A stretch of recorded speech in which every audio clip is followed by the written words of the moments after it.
ஒரு நூல் 1000 வாசல்கள் அப்படின்னு ஒரு தலைப்பு தோணுச்சு. இந்த தலைப்பு பிடிச்சிருக்கா உங்களுக்கு? ஒரு நூல் 1000 வாசல்கள். நம்ம பருத்தியில் செய்யக்கூடிய ஒரு நூல் 1000 ஆடைகளை தைக்கும். காகிதத்தில் செய்யக்கூடிய ஒரு நூல் 1000 வாசல்களை திறக்கும் என்பதால் இந்த தலைப்பை நான் ரொம்ப விரும்பி கொடுத்தேன். இதை சொன்னோடனே கைத்தட்டுவீங்கன்னு கூட நான் எதிர்பார்த்தேன். இல்லை, இருக்கிற கூட்டம் நல்ல உற்சாகமாக இருந்து நீங்கள் கேட்குறத வச்சு என்னுடைய பேச்சை நான் அமைச்சிக்கலாம் அப்படின்ட்டு இருக்கிறேன். நீங்கள் எப்பயும் போல் ஒரு உற்சாகமான ஆதரவையும் வெற்றியையும் எனக்கு தர வேண்டும் என்று கேட்டுக்கொண்டு, ஒரு புத்தகம் என்ன செய்யும்? ஒரு புத்தகம் நம்மை என்ன செய்யும்? புத்தகம் நம்மை என்ன செய்யும்? நமக்கு அதுதானங்க வேணும். ஒரு மனிதனாக பிறந்தவன் மற்ற விலங்குகளிடமிருந்து வேறுபட்டு இருக்கிறான்னு என்ன அர்த்தம்? நம்முடைய எண்ணம், சிந்தனை, பகுத்து அறிகிற ஆற்றல் தான் அதுக்கும் நமக்கும் உண்டான வித்தியாசம். அப்போ புத்தகம் நம்ம என்ன செய்கிறது என்றால் என்ன செய்கிறது. மேலே இன்றைக்கி எவ்வளவு புத்தகங்கள் இருந்தது. நீங்கள் இத்தனை பேர் வந்திருக்கிறீங்க, எத்தனை புத்தகம் வாங்கினீங்க? ஒரு புத்தகம் வாங்கினவங்க கை தூக்குங்களேன். ஒரு புத்தகம் வாங்கியிருக்கிறீங்க. 2 புத்தகம் வாங்கினவங்க? 2க்கும் மேற்பட்ட புத்தகங்கள் வாங்கினவங்க? அப்பா சூப்பருங்க. கோயம்புத்தூருக்கு ஒரு பெரிய கைத்தட்டல் கொடுக்கலாம். நான் கூட ஒரு புத்தகமாவது வாங்கினவங்க இருப்பாங்களான்னு நினச்சா எல்லாருமே 2 புத்தகத்துக்கு மேலே வாங்கியிருக்கிறீங்க. உண்மையிலே இன்றைக்கி வாங்கிட்டு போன புத்தகத்தை எடுத்துகிட்டு போய் நேரம் கிடைக்கும் போது இதுக்குன்னே ஒரு நேரத்தை நீங்கள் ஒதுக்கி படிக்க உட்காருங்க. புத்தகம் படிக்கிறதுக்கு எது நல்ல நேரம்? காலையில் பிரம்ம முகூர்த்தத்தில் எந்திரிச்சு உட்காந்து படித்தா ரொம்ப நல்லாயிருக்கும். அதுதான் நல்ல நேரம். அப்படி வச்சுக்கலாமா? இல்லை மத்தியானம் 12 மணிக்கு உச்சி வெயிலில் படித்தாதான் புத்தகத்தில் உள்ளது எல்லாமே நம்மளுக்கு கிடைக்கும் அப்படின்னு ஏதாவது இருக்கா? இல்லை அந்தி நேரம் தென்றல் காற்றில் உட்காந்து படிக்கணும்னு ஏதாவது இருக்கா? இல்லை நடுராத்திரி 12 மணிக்கு பேயோட பேயாக சேர்ந்து இந்த புத்தகத்தை படிக்கலாம் அப்படின்னா அப்படி கிடையாது. புத்தகத்தை படிக்கிறதுக்கு எது நல்ல நேரம் என்றால், இந்த புத்தகத்தை படிக்க வேண்டும் என்று எப்போது நினைக்கிறோமோ அப்போதே நம் வாழ்வில் நல்ல நேரம் தொடங்கி விடுகிறது. அதனால் புத்தகத்தை படிக்கிறதுக்கு இந்த நேரம் தான், நாளைக்கு படிப்போம் அப்புறம் படிப்போம் அப்படின்னு ஒதுக்கவே செய்யாதீங்க. டக்குன்னு நேரம் கிடைக்கும் போது புத்தகத்தை எடுத்து, இன்றைக்கி வாங்கின புத்தகத்தில் அழகாக உங்கள் பேர் எழுதி, இன்றைக்கி தேதி எழுதி, கோவை புத்தக திருவிழா அப்படின்னு அழகாக எழுதி அதில் படிக்க ஆரம்பிங்க. கையில் ஒரு பென்சில் வச்சுக்கோங்க. பிடித்த விஷயங்களை அப்படியே கோடிட்டு கொண்டே வாருங்கள். இந்த புத்தக திருவிழாவை வாங்கிறது 2வதுன்னா, இதை பார்க்குறதே ரொம்ப அழகாக இருக்குது. நாங்கள் நிறைய புத்தக திருவிழாவுக்கு போயிருக்கிறோம். அந்த அரங்கு அமைப்பு இருக்கு இல்லையா, இப்படி ஒரு அழகான ஒழுங்கோடு அமைக்கப்பட்ட ஒரு அரங்கை நான் இன்றைக்கி கோயம்புத்தூரில் பார்த்துருக்குறேன். அதுக்காகவே இதை ஏற்பாடு செஞ்சவங்களுக்கு நம்ம ஒரு பெரிய கைத்தட்டலை நம்ம பாராட்டுக்களாக தந்துடலாம். ரொம்ப அருமையாக இருக்குது. நீங்கள் அப்படியே வாக்கிங் போகணுன்னு நினச்சிங்கன்னா அப்படியே போயிட்டு இப்படி ரவுண்டு வந்துட்டு பிடிச்ச புத்தகங்களெல்லாம் வாங்கிட்டு அப்படியே ரிலாக்ஸாக உட்காந்து மாலை நேர நிகழ்வையும் கேட்டுட்டு இந்த மீதி இருக்கிற நாளுக்கும் நீங்கள் இந்த புத்தக திருவிழாவுக்கு நல்ல ஒரு ஆதரவு கொடுக்கணும். ஏன்னா உணவு திருவிழா எங்கேயாவது நடந்ததுன்னா கூட்டம் பார்த்திங்கன்னா எல்லா இடத்துலையும் அடிச்சுக்கிட்டு, இந்த பானிபூரி விற்கிற இடத்துலலாம் ஒருத்தர் மேலே ஒருத்தர் உளுந்தடிச்சு வாங்குறாங்க. வாங்கி அந்த பானிபூரியை வாங்கி அதுக்குள்ளே அதை லைட்டாக உடச்சி, அதுக்குன்னு ஒரு இது இருக்குது ஸ்டைல், அதை லைட்டாக தட்டி அதுக்குள்ளே ஏதோ ஒன்று ஊற்றி வாயை திறந்து அப்படியே மொத்தமாக போடணுமா. உடஞ்சிருச்சுன்னா தெய்வ குத்தம் ஆயிரும். அதை அப்படியே முழுசாக போட்டு இப்படியே மூடும்போது உங்களை ஒரு ஃபோட்டோ எடுத்து பாருங்கள். உலகத்திலே பேரழகன் பேரழகினா நீங்கள் அதை தான் பார்க்கலாம். அப்படி ஒரு கண்கொள்ளா காட்சியாக இருக்கும். உணவு திருவிழாவுக்கு ஜனங்கள் அடிச்சுக்கிட்டு போகிறாங்க. ஏதோ சாப்பாடையே பார்க்காத மாதிரி போகிறோம். பொருட்காட்சி போட்டாலும் அப்படி தான். வீட்டில் 1000 பொருள் வாங்கி வாங்கி குமிச்சிட்டே இருக்கிறோம். அமேசான்லேயும் வாங்கி குமிச்சிட்டே இருக்கிறோம். ஆனாலும் பொருட்காட்சி போனால் அது ஒரு ரவுண்டு, இது வேணும் அது வேண்டாம் எல்லாத்தையும் வாங்கி போடுறோம். கண்காட்சி போனாலும் அதே மாதிரி. ஆனால் புத்தக திருவிழான்னு வந்தால் அந்த அளவுக்கு கூட்டம் ஏன் முண்டி அடிச்சுக்கிட்டு வர மாட்டேங்குது? எப்பயுமே நல்ல விஷயங்களுக்கு கூட்டம் குறைவாகத்தான் வரும் என்பதை காலகாலமாக மக்கள் நிரூபித்து கொண்டே இருக்கிறோம். ஆனால் புத்தகங்களையும் ஒரு கோவிலுக்கு சமமாக நேசித்து ஒரு கூட்டமாக வரக்கூடிய ஒரு பழக்கத்தை அடுத்த தலைமுறைக்கு நம்ம ஏற்படுத்தி தரணும். ஏன்னா கோவிலில் கூட நம்ம சாமி கும்பிடும்போது எப்படி கும்பிடுவோம்? கண்ணை மூடி கும்பிடுவோம். ஒரு பக்தி என்பது நம் கண்களை மூட வைக்கிறது. ஆனால் புத்தகம் என்பது மூடி இருக்கிற நம் கண்களை திறக்க வைக்கிறது. அதனால் புத்தகம் எல்லாவற்றையும் தாண்டி மிக உன்னதமானது, மிக சிறப்பானது. அதனால் புத்தக திருவிழாவுக்கு தொடர்ந்து நீங்கள் ஆதரவு தர வேண்டும் என்று உங்களை ரொம்ப அன்போடு கேட்டுக்கிறேன். புத்தகம் நிறைய வாசிக்கிறவங்களுக்கு ஒரு பேர் சொல்லுவோம் தெரியுமா? ஒரு பட்டப்பேர் சொல்லுவான். அவனா புத்தகம் படிச்சுட்டே இருப்பான், புத்தக புழு அப்படின்னு சொல்லுவாங்க. ஏன் புத்தக புழுன்னு சொல்கிறாங்க? ஒரு புத்தக சிங்கம், ஒரு புத்தக புலி, ஒரு புத்தக புறா, ஒரு புத்தக தேவாங்கு அப்படின்னா சொல்லலை. ஏன் புத்தக புழுன்னு அப்படி ஒரு சின்ன ஒரு உயிரினத்தை வந்து புத்தகம் அதிகம் படிக்கிறவங்களுக்கு வச்சுருக்கிறாங்க? யாராவது யோசிச்சு பார்த்தோமா? இந்த புத்தக புழு இருக்கு இல்லையா, நீங்கள் புத்தக புழுவாக மாறி ஒரு புத்தகத்துக்குள்ளே இப்படி இப்படி போயிட்டே இருந்தீங்கன்னு வைங்களேன், இந்த புத்தகமே ஒரு கூடாக மாறி ஒரு சில நாட்களில் உங்களை வண்ணத்து பூச்சியாக மாற்றி இந்த வானத்தையே சுற்றி சிறகடிக்க வைக்கிறது. இந்த புத்தக புழுக்கு எவ்வளோ அழகான ஒரு ஆற்றல் இருக்குது பாருங்கள். அதனால் இன்னையிலேருந்து நீங்கள் என்னவா மாறுறீங்க? புத்தக புழுவாக மாறிடுறீங்க. அதுக்குள்ளே நுழைஞ்சி திரிஞ்சு படித்து நீங்கள் ஒரு பட்டாம்பூச்சியாக அடுத்த வருஷம் பார்க்கும்போது ரொம்ப இந்த உலகமே எனக்கு தான் அப்படின்னு எண்ணத்தோடு இருக்கக்கூடிய ஒரு உற்சாகமான பட்டாம்பூச்சியாக நீங்கள் மாற வேண்டும். எப்பவுமே இந்த விலங்குகளை சொல்லும்போது ஒரு குழப்பம் வரும் தெரியுமா? யாராவது ஒருத்தனை பார்த்து நீ ஒரு எருமை மாடு அப்படின்னு சொன்னால் ரொம்ப கோவப்படுவாங்க. அன்னே நீங்கள் ஒரு சிங்கம் அப்படின்னு சொன்னால் சந்தோஷப்படுவாங்க. அதனால் விலங்குகள்லையே ஒன்றுக்கு சந்தோஷப்படுறோம், ஒன்றுக்கு கோவப்படுறோம். அந்த அளவுக்கு இருக்கிற நேரத்தில் நாம் எல்லாருமே புத்தக புழுவாக மாற்றித்தர மாறுவதற்கு முயற்சி செய்யணும். இந்த புத்தகம் பற்றி ஒரு அழகான ஒரு வாசகம் வாசித்தேன். புத்தகத்தின் மேல் இருந்த தூசியை அகற்றினேன். புத்தகம் மேலே ஈஸியாக தூசி படிஞ்சிடும் தெரியுமா? எழுதுகிறாங்க, புத்தகம் மேல் இருந்த தூசியை அகற்றினேன், எனக்குள் இருந்த தூசி அகன்றது. புத்தகம் என்ன செய்யும் என்றால், நீங்கள் அதை வாசிக்க வாசிக்க உங்களுக்குள் இருக்கக்கூடிய நமக்குள் இருக்கக்கூடிய அந்த தீய எண்ணங்கள் எல்லாமே அப்படியே வெளியில் போய் ரொம்ப பியூராக, ரொம்ப பரிசுத்தமாக, ரொம்ப புனிதமான ஒரு மனசு நமக்கு கிடைக்கும். நமக்குள்ளே இருக்கக்கூடிய தூசுகளை வெளியேற்றுவதற்கு ஒரு சரியான சோப்பு எதுனா அந்த புத்தகம் தான். நம்ம வீட்டு க்ளீன் பண்ணுறதுக்கு, துணிகளை க்ளீன் பண்ணுறதுக்கு, ஒட்டடை அடிக்கிறதுக்கு என்னென்னமோ கருவிகள் வாங்கி வச்சுருக்கிறோம், பொருட்கள் வாங்கி வச்சுருக்கிறோம். ஆனால் மனதை ஒட்டடை அடிப்பதற்கு, மனதை சுத்தம் செய்வதற்கு, மனதின் அழுக்கை நீக்குவதற்கு என்ன பொருள் விற்கிறது? அதை விற்கிற இடம் தான் புத்தக திருவிழா. நீங்கள் கொடுக்குற 500 ரூபாய், 1000 ரூபாய், 2000 ரூபாய் என்பது நம் மனசுக்குள் நுழைந்து நம் இதயத்தை சுத்திகரிக்கிறது என்பதை புரிந்து கொண்டோம் என்றால், புத்தகத்துக்கு செலவழிக்கிற பணத்தை நம்ம செலவாக நினைக்க மாட்டோம். அது உன்னதமான அழியாத முதலீடு என்று நாம் புரிந்து கொள்ள வேண்டும். அதனால் அடுத்த தலைமுறைக்கு புத்தகம் வாங்கி கொடுக்குறதுல நம்ம நிறைய ஆர்வம் காமிக்கணும். ஒரு பர்த்டே கிஃப்ட் அவங்க கொடுக்க போகிறாங்க அப்படின்னா, அழிகிற பொருட்களை வாங்கி கொடுக்காம புத்தகங்கள் வாங்கி கொடுக்க சொல்லுங்கள். அவங்களுடைய ஃப்ரெண்ட்ஸுகளுக்கு நான் எதாவது வாங்கி கொடுக்க போகிறேன்னா புத்தகம் வாங்கி கொடு. அந்த புத்தகம் தான் காலம் காலமாக நிலைத்து நிற்கும் என்பதை நாம் அந்த குழந்தைகளுக்கு கற்றுக் கொடுக்க வேண்டும். இந்த வாசிப்பு நமக்கு என்ன கற்றுக் கொடுக்கும்? நம்ம அதை பற்றி தானே பேச வந்துடுவோம். இந்த வாசிப்பு, இந்த புத்தகம் நமக்கு என்ன கற்றுக் கொடுக்கும் என்றால், எந்த கடினமான சூழ்நிலையும் கூட நகைச்சுவையாக மாற்ற கற்றுக் கொடுக்கும். நம்ம சில நேரம் அப்படி இறுக்கமாக இருப்போம் தெரியுமா? யார் என்ன சொன்னாலும் அதில் ஒரு குற்றத்தையும் குறையவும் எரிச்சலையுமே நம்ம வெளிப்படுத்திக்கிட்டே இருப்போம். இன்றைக்கி நாள் ரொம்ப நெருக்கடியாக போயிட்டே இருக்குது. நாளாக நாளாக யாரை பார்த்தாலும் ஒரு சலிப்பு, ஒரு சோர்வு, ஒரு எரிச்சல் நிறைந்த ஒரு மனிதர்களாக நம்ம மாறிட்டே இருக்கிறோம். ஒரு இயல்பாக சிரிக்கிற முகங்களையும் நம்ம தொலைச்சிட்டோம் தெரியுமா? நீங்களே பாருங்களேன், கண்ணாடியில் பார்க்கும்போது நம்ம முகம்தானா இது? ஒரு காலத்தில் சிரிச்சுக்கிட்டே இருந்தோமே, ஒரு காரணமும் இல்லாமல் சிரிச்சுக்கிட்டே இருந்தோமே. இன்றைக்கி யாராவது ஜோக் சொன்னால் கூட எரிச்சலாக இருக்குது.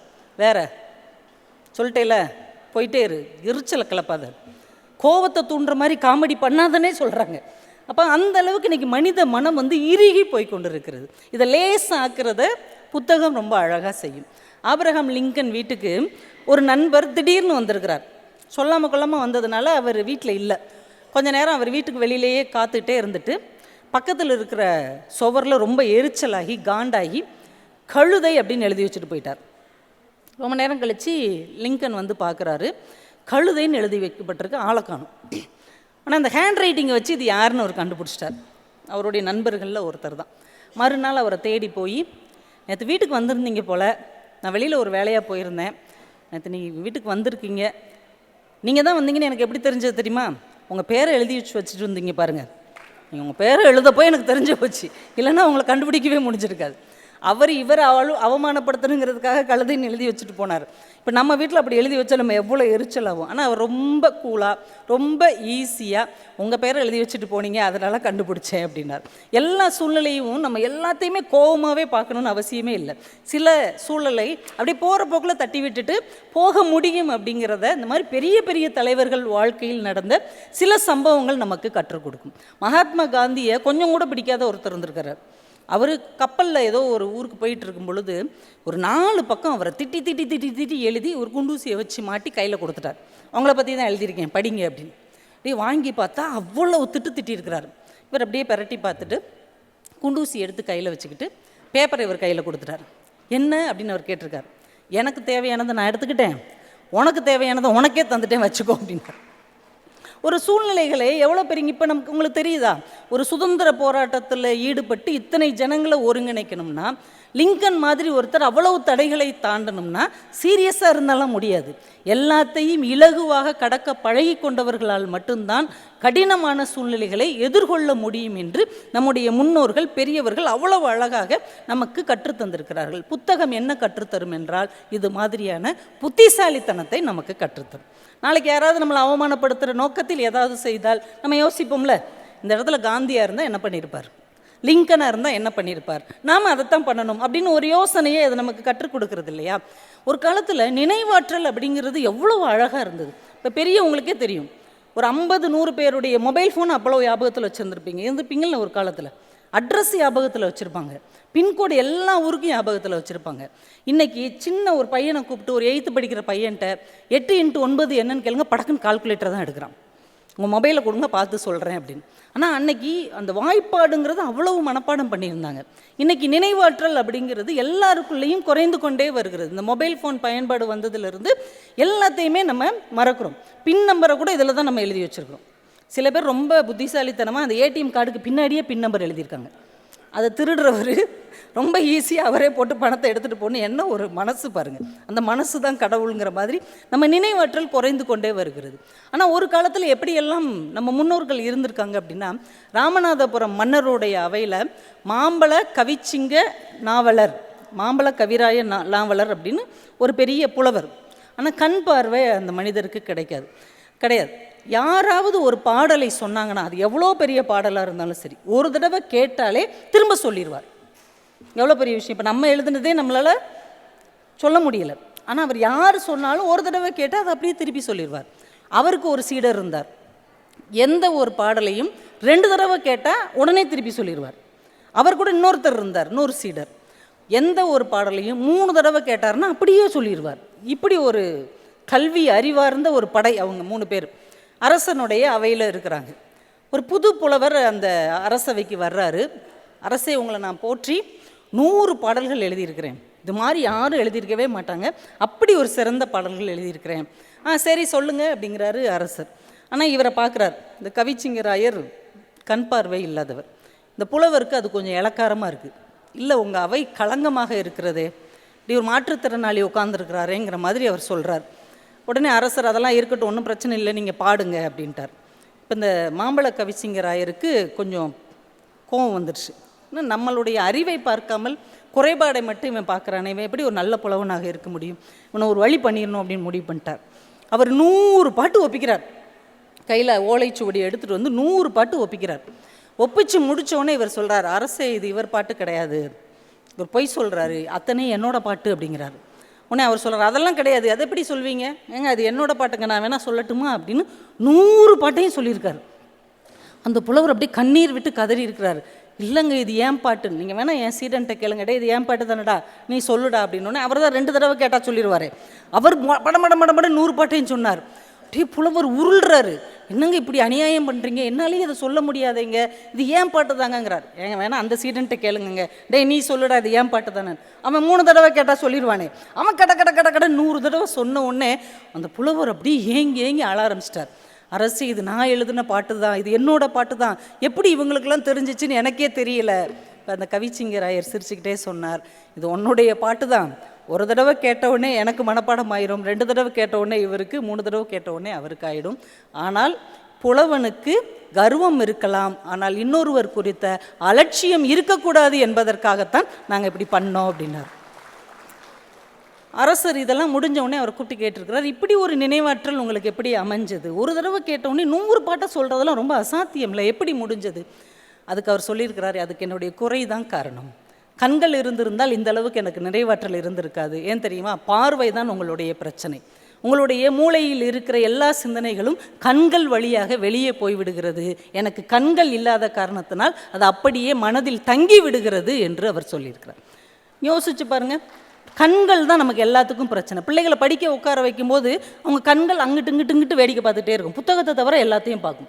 மொபைல் கொடுங்க, மொபைலில் உள்ள எல்லாத்தையும் பார்க்கும். இந்த கண்கள் தான் எல்லா பிரச்சனைகளுக்கும் காரணம். அதனால தான் நம்ம பெரியவங்க எதையாவது யோசிக்கும் போது கொஞ்சம் கண்ணை மூடி யோசி, அந்த பொருளை எங்கே வச்ச, கொஞ்சம் கண்ணை மூடி சிந்திச்சு பாரு, மறந்தது ஞாபகத்துக்கு வந்துடும், கொஞ்சம் கண்ணை மூடி தியானம் செய்யுங்கள், எல்லாமே உங்களுக்குள்ள நிலைத்து நிற்கும் என்று நம்முடைய பெரியவர்கள் கற்றுக் கொடுத்தது. கண்களின் வழியாக எல்லா கருத்தும் போய்விடக்கூடாது, அது இதயத்தின் ஆழத்தில் அமர வேண்டும் என்பதற்காக இதையெல்லாம் கற்றுக் கொடுத்தாங்க.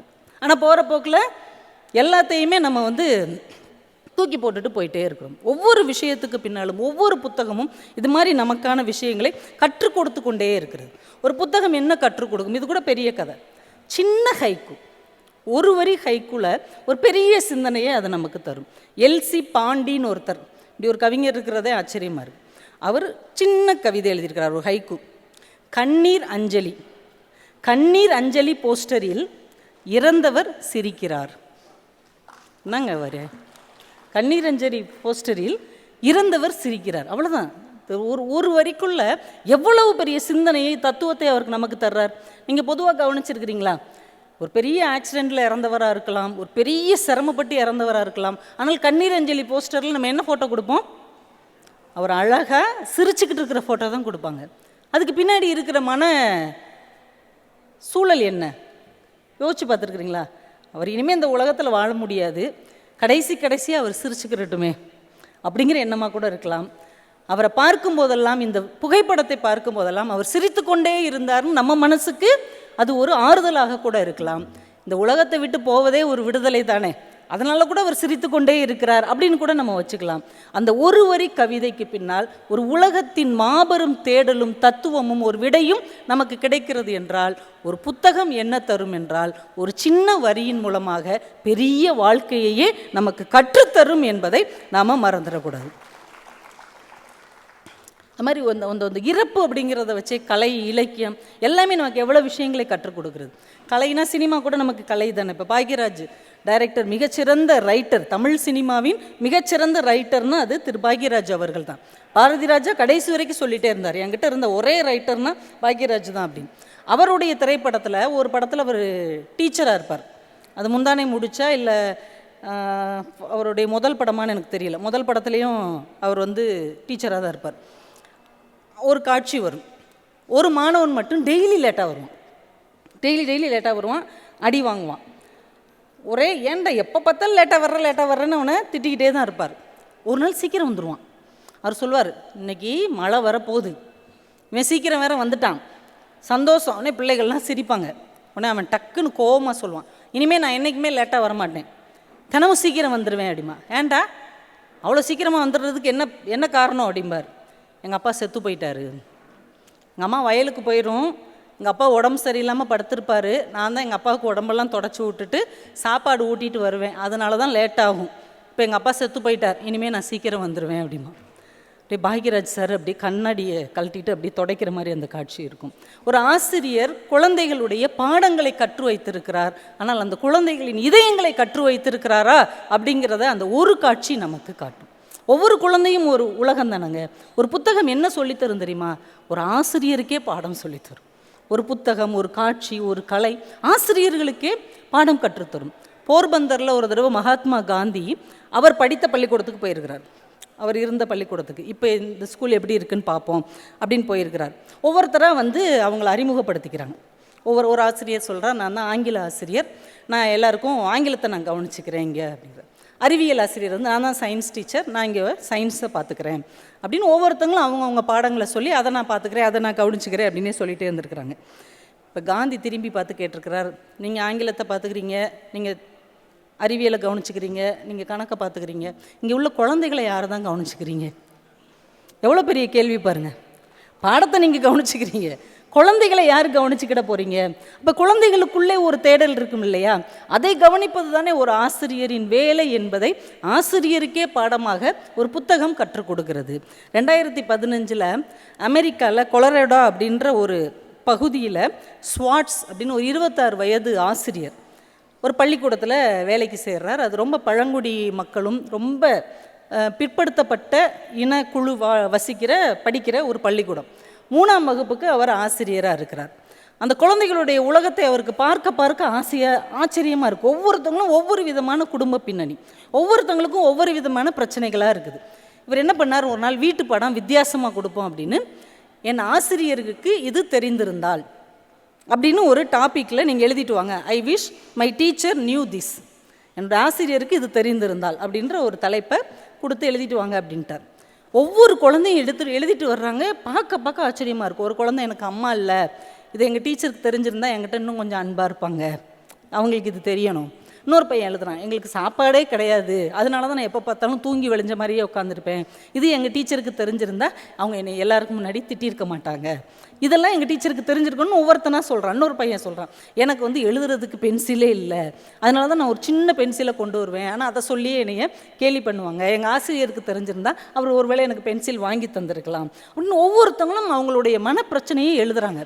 இவருக்கு ஆச்சரியமாக இருக்குது, 3ஆம் வகுப்பு படிக்கிற குழந்தைகளுக்குள்ளே இவ்வளவு பிரச்சனைகள் இருக்கிறதா அப்படின்னு. அவங்க கடிதத்தெல்லாம் என்ன பண்ணார், இந்த எக்ஸ்ன்னு ஒரு வலைத்தளம் இருக்கு இல்லையா, அதில் போட ஆரம்பித்தார். எங்கள் மாணவர்களுடைய கருத்து அப்படின்னு ஒன்றா போட ஆரம்பித்தார்.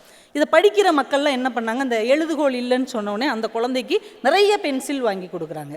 சில பிள்ளைகள் என்னென்ன கஷ்டமோ அதெல்லாம் வாங்கி கொடுக்குறாங்க. ஒரு மாணவன் எழுதுனான், எங்கள் அப்பாவை பார்க்கணுன்னு எனக்கு ஆசையாக இருக்குது, என்னுடைய ஆசையை எங்கள் ஆசிரியருக்கு தெரிஞ்சிருந்தா அவர் எனக்கு சப்போர்ட் பண்ணியிருப்பார். என்னடா பிரச்சனைன்னு பார்த்தா, அவங்க அப்பா செய்யாத ஒரு குற்றத்துக்காக அவரை வந்து நாடு கடத்தியிருக்காங்க. இந்த நாடு கடத்தின விஷயத்தை ஒரு எக்ஸ் தளத்தில் போட்ட உடனே மெக்சிகோவுக்கு நாடு கடத்தியிருக்காங்க. உடனே அரசாங்கம் இதை பார்த்து உடனே நடவடிக்கை எடுத்து நாடு கடத்தப்பட்ட அவங்க அப்பாவை மீட்டெடுத்து அந்த குழந்தையிடம் ஒப்படைத்திருக்கிறது. எவ்வளோ பெரிய வேலை! இது எல்லாத்தையுமே அவர் ஒரு புத்தகமாக எழுதுகிறார். என் ஆசிரியருக்கு இது தெரிந்திருந்தால் என் வாழ்க்கையில் எவ்வளவு மாற்றம் ஏற்படும். ஒரு புத்தகம் ஒரு ஆசிரியருக்கு பாடமாக இருக்கும், மாணவர்களுக்கு ஒரு மிகப்பெரிய வாழ்க்கையின் மாற்றமாக இருக்கும் என்பதை ஒரு புத்தகம் நமக்கு கற்றுக் கொடுத்து கொண்டே இருக்கிறது. அதனால் புத்தகத்தை புரட்டும் போது அதற்குள்ளே இருக்கிற உலகம் நமக்கு காட்டுகிற காட்சிகள் ரொம்ப ஆச்சரியமானவை. நம்ம வாழ்க்கைக்கும் அவங்க வாழ்க்கைக்கும் கொஞ்சம் கூட சம்பந்தமே இருக்காது. ஆனால் அந்த வாழ்க்கை நமக்கு கற்றுத்தருகிற பாடங்கள் நம்முடைய எதிர்காலத்தில் மிகப்பெரிய மாற்றங்களை ஏற்படுத்தக்கூடியது என்பதை நாம் புரிந்து கொள்ள வேண்டும். அது மாதிரி புத்தகம் வந்து விசித்திரமான 2 சூழலை நம்ம கையில் கொடுத்து நமக்கு ஒரு வாய்ப்பு தரும். இப்போ சிவாஜின்னு ஒரு படம் ரஜினி சார் நடித்தார்ல, அவருக்கு ஒரு சூழ்நிலை வரும், இந்த பக்கம் போகிறதா இந்த பக்கம் போகிறதா அப்படின்னு. உடனே அவர் என்ன பண்ணுவார், ஒரு நாணயத்தை சுண்டி விட்டு, பூ விழுந்தா பூ பாதை, தலை விழுந்தா சிங்க பாதை அப்படிம்பார். இது மாதிரி நம்ம வாழ்க்கையில் நம்ம தீர்மானிக்க முடியுமா எல்லா விஷயத்தையும்? ஒரு நாணயத்தை சுண்டி போட்டு இப்படி இருந்தால் இப்படி போயிடுவோம், இப்படி இருந்தால் இப்படி போயிடுவோம் அப்படின்லாம் தீர்மானிக்க முடியாது. ஒரு 2 பெண்களுடைய ஜாதகம் வருதுன்னா நம்ம சுண்டி போட்டெல்லாம் தீர்மானிக்க முடியாது. பொதுவாக 2 பெண்களோட ஜாதகமே வராது, ஒரு பொண்ணுமே கிடைக்காது, ஏன்னா காலம் அப்படி மாறி போய்கிட்டு இருக்கு. அப்போ இந்த சூழ்நிலையில் நம்ம வாழ்க்கையில் ஒரு முடிவை எடுக்கணும் அப்படின்னா நாணயத்தை சுண்டி போட்டு நம்ம தேர்வு செய்ய முடியாது. ஆனால் புத்தகத்தை நீங்கள் தொடர்ந்து வாசிக்கும் போது எந்த சூழ்நிலையிலும் ஒரு சரியான பாதையை தேர்ந்தெடுப்பதற்கு அந்த புத்தகம் உங்களுக்கு சிறப்பான ஒரு வழிகாட்டும். ஒரு 2 சூழல், 2 தவளை என்ன ஆயிடுச்சு, குதிச்சு விளையாடிக்கிட்டே இருந்தது. ஒரு தயிர் பானைக்குள்ளே விழுந்துருச்சு, 2 தவளையுமே விழுந்துருச்சு. ஒரு தவளை முடிவு பண்ணிருச்சு, இவ்வளோ பெரிய தயிர் பானைக்குள்ளே விழுந்துட்டோம், எங்கேயும் பிடிக்கிறதுக்கு இடம் இல்லை, குதிச்சு மேலேயும் போக முடியாது, நம்ம சோழி முடிஞ்சு போச்சு, அவ்வளோதான், நம்மளுக்கு இங்கே ஜல சமாதி தான் அப்படின்ட்டு கம்முன்னு இருந்துருச்சு. கொஞ்சம் நேரத்தில் அது அப்படியே முங்கி செத்து போச்சு. ஆனால் இன்னொரு தவளை யோசிச்சது, இப்படி முங்கி சாகிறத விட முயற்சி செஞ்சுக்கிட்டே இருப்போம், உயிரோடு இருக்கிற வரைக்கும் முயற்சி செஞ்சுக்கிட்டே இருப்போம், முயற்சி தோற்று போச்சுன்னா செத்துக்கலாம் அப்படின்னு சொல்லி குதிச்சுக்கிட்டே இருக்குது. அதால் முடிஞ்ச அளவு அந்த பானையிலேருந்து தைன்னு குதிச்சுக்கிட்டே இருக்குது. நேரம் ஆக ஆக என்ன ஆகுது, அந்த தயிர்ப்பானை கலங்கி வெண்ணெய் திரண்டு மேலே வருது. இந்த திரண்ட வெண்ணெய்க்கு மேலே ஏறி நின்று குதிச்சு வெளியில் போய் அந்த தவளை தப்பித்து விட்டது. ஒரே சூழல், ஆனால் 2 வாய்ப்பு இருக்கிறது. நம்ம எப்படி வாழ போகிறோம்? வந்திருக்கிற சூழலில் ஏறி மிதித்து மேலே போக போகிறோமா, அந்த சூழலுக்குள்ளே மூழ்கி அப்படியே நம்ம காணாமல் போக போகிறோமா? எவ்வளவு ஆச்சரியமாக இருக்குது பாருங்கள். ஒரு 2 அண்ணன் தம்பி. இந்த அண்ணன் என்ன பண்ணுறான், நல்லா படித்து கஷ்டப்பட்டு, ஏழை குடும்பம் தான், அப்பா இல்லை, கஷ்டப்பட்டு படித்து கடின உழைப்பால் நல்ல லெவலுக்கு வந்துடுறான். அவரோட தம்பி, கூட பிறந்த தம்பி, 2 வயசுக்கு இளையவன், எந்நேரமும் குடிதான், குடிச்சு குடிக்கு அடிமையாகி தன் வாழ்க்கையை தொலைச்சிட்றான். இப்போ அண்ணன்ட்ட கேட்குறாங்க, எப்படிப்பா நீ இப்படி உழைச்சி கடினமாக முயற்சி பண்ணி வெளியில் வந்த? அவர் சொல்கிறார், எங்கள் அப்பா ஒரு குடிகாரர் சார், சின்ன வயசுலேருந்து அவரை குடிச்ச பார்த்து நாம் இந்த மாதிரி வந்துடவே கூடாது, நாம் வாழ்க்கையில் ஜெயிக்கணும்னு எங்கள் அப்பாவை பார்த்து பார்த்து பார்த்து நான் நல்லபடியாக வந்துட்டேன், வாழ்க்கையில் ஜெயிச்சிட்டேன். தம்பிகிட்ட கேட்குறாங்க, நீ ஏன்ப்பா இப்படி குடிகாரனாங்கன்னு. எங்கள் அப்பா ஒரு குடிகாரர், அவருக்கு பிறந்து நான் எப்படி இருப்பேன்? அவர் குடிச்சிட்டு வந்ததை பார்த்து பார்த்து பார்த்து நானும் குடிகாரன் ஆகிட்டேன். ஒரே சூழல், 2 பேருக்கு வைத்திருக்கிறது. ஆனால் ஒருவர் அவரை பார்த்து நாம் நன்றாக வாழ வேண்டும் என்று நினைக்கிறார், இன்னொருத்தர் அவரை போலவே வீணாக போக வேண்டும் என்று நினைக்கிறார். இப்போ நம்ம வாழ்க்கையிலும் எல்லா சூழ்நிலையிலும் இப்படி 2 பாதைகள் இருக்கும். நம்ம ஒன்று சந்தோஷமாக சிரிச்சுக்கிட்டே வாழ்கிறது, இல்லைன்னா துயரப்பட்டுக்கிட்டே வாழ்கிறது. இந்த 2 வாய்ப்பு தான் எல்லாருக்கும் இருக்குது. எல்லாருக்கும் கஷ்டம் இருக்குது, எல்லாருக்கும் பிரச்சனை இருக்குது, எல்லாத்துக்கும் துயரம் இருக்கிறது. இதை சிரிச்சுக்கிட்டே கடந்து போகலாம். 2 வழி இருக்குது. சிரிச்சுக்கிட்டே இதெல்லாம் சகஜங்க மனித வாழ்க்கையில் அப்படின்னு சிரிச்சுக்கிட்டே கடந்து போகலாம். இன்னொன்று, எப்போ பார்த்தாலும் அழுதுகிட்டு புலம்பிக்கிட்டு யாரையாவது குறை சொல்லிக்கிட்டு வாழலாம். 2ல் எதை தேர்ந்தெடுக்க போகிறோம் என்பது நம்முடைய அறிவு சார்ந்ததாக இருக்கிறது. இதுக்கு வழியை ஒரு புத்தகம் காட்டுகிறது. பெர்லின் அப்படின்னு ஒரு நாடு இருக்குது, அதை 2ஆக பிரிஞ்சது ஒரு பிரச்சனையில். மேற்கு பெர்லின், கிழக்கு பெர்லின் 2ஆக பிரிஞ்சது. அதுவே ஒரு சின்ன நாடு தான். அந்த 2 நாடையும் பிரிக்கிறதுக்கு ஒரு சுவர் மாதிரி வச்சுட்டாங்க, நீளமாக ஒரு சுவர் வச்சுட்டாங்க. இந்த மேற்கு பெர்லின்காரங்களுக்கு இந்த கிழக்கு பெர்லின்காரங்களை பிடிக்கல. அவங்க மேலே ஏதாவது கோவத்திலேயே வெறுப்புலேயுமா இருந்தாங்க. இவங்க என்ன பண்ணுவாங்க, அடிக்கடி சாக்கடை அள்ளி அந்த சுவத்துக்கு மேலே எறிவாங்க, குப்பையெல்லாம் எடுத்து அந்த சுவத்துக்கு பின்னாடி போடுவாங்க. இந்த வீணாக போன அழுகுன பொருட்களையெல்லாம் தூக்கி அந்த பக்கம் போடுவாங்க. இது டெய்லி பண்ணிக்கிட்டே இருந்தாங்க.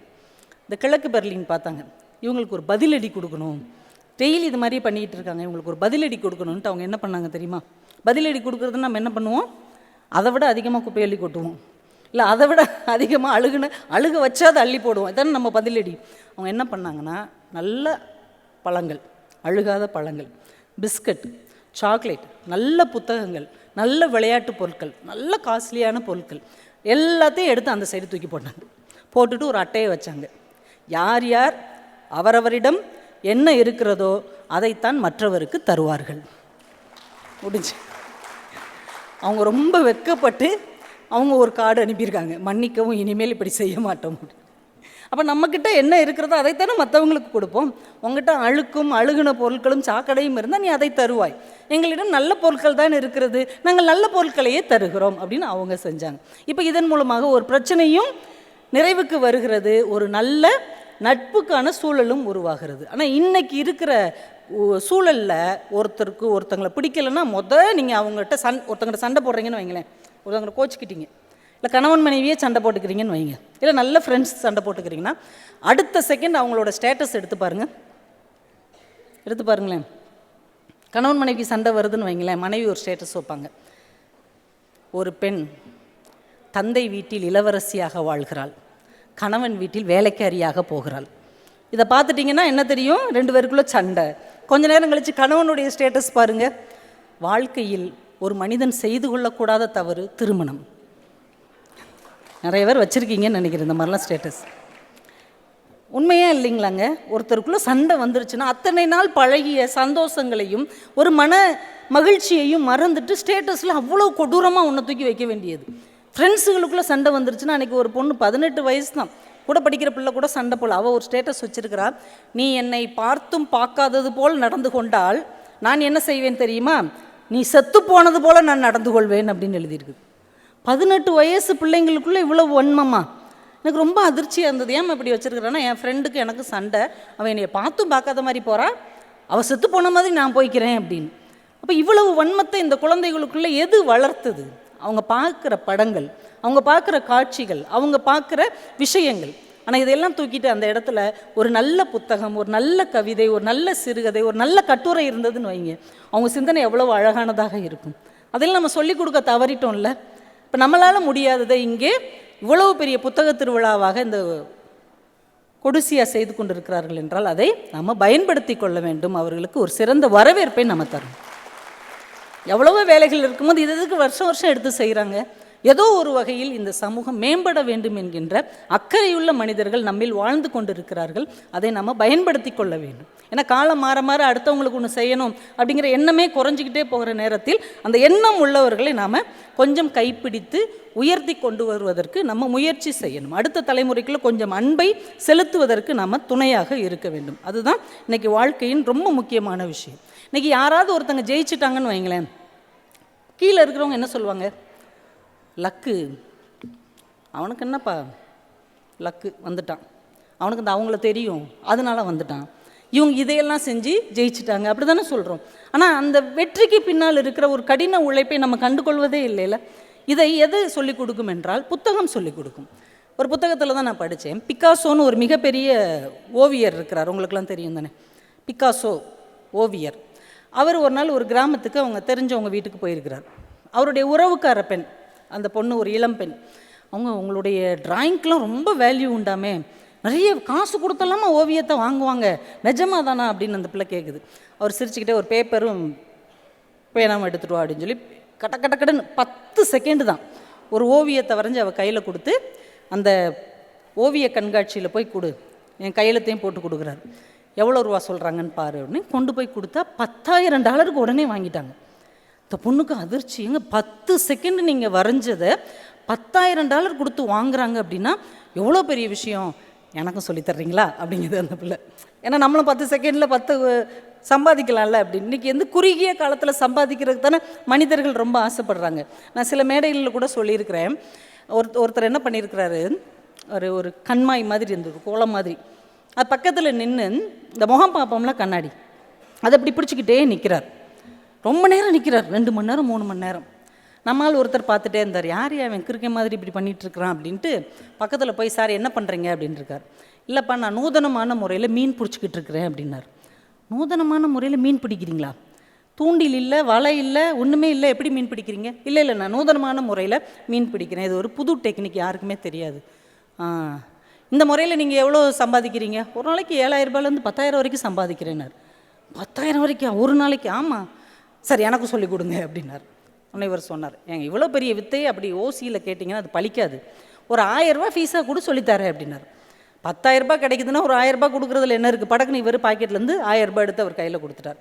அவர் வாங்கி பாக்கெட்டில் வச்சுட்டு, உங்கள் ஊரில் இதே மாதிரி ஒரு குளம் இருக்கும்ல, அங்கே போய்க்கோ, இதே மாதிரி ஒரு முகம் பார்க்குற கண்ணாடி எடுத்துக்கோ, சூரிய ஒளி அந்த கண்ணாடியில் படுற மாதிரி நின்றுக்கோ.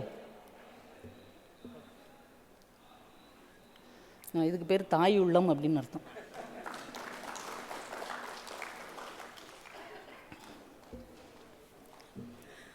இந்த முகம் பார்க்குற கண்ணாடியை சூரிய ஒளி படுற மாதிரி வச்சுக்கோ. இந்த சூரிய ஒளி அந்த கண்ணாடியில் பட்டு தெரித்து அந்த குளத்தில் பிரதிபலிக்கும். இந்த மீனெல்லாம் அப்படியே கன்ஃபியூஸ் ஆகி இங்கிட்டு அங்கிட்டும் ஓடும். அப்போ ஒவ்வொரு மீனாக நம்ம ஈஸியாக பிடிச்சி கூடையில் போட்டுடலாம். இதுதான் நூதனமான முறையில் மீன் பிடிக்கிறது அப்படின்னார்.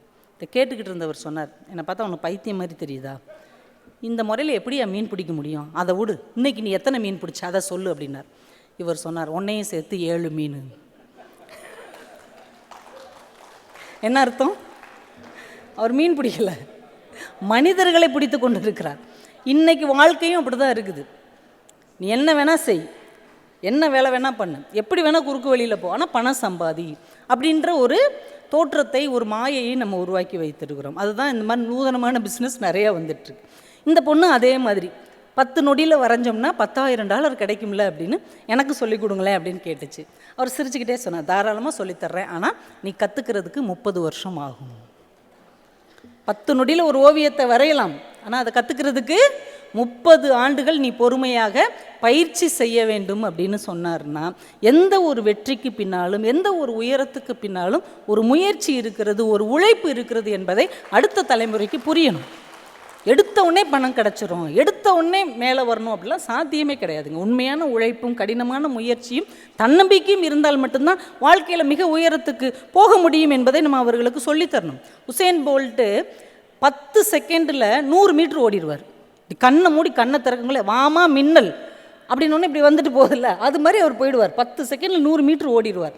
நமக்கு என்ன நினைப்போம், 10 செகண்டில் இருந்தால் 100 மீட்ரு ஓடி எம்புடு காசு சம்பாதிக்கிறான் பாரு, உலகத்திலே நம்பர் 1 வேறு இருக்கான், இதுதான் நம்மளுக்கு தெரியும்.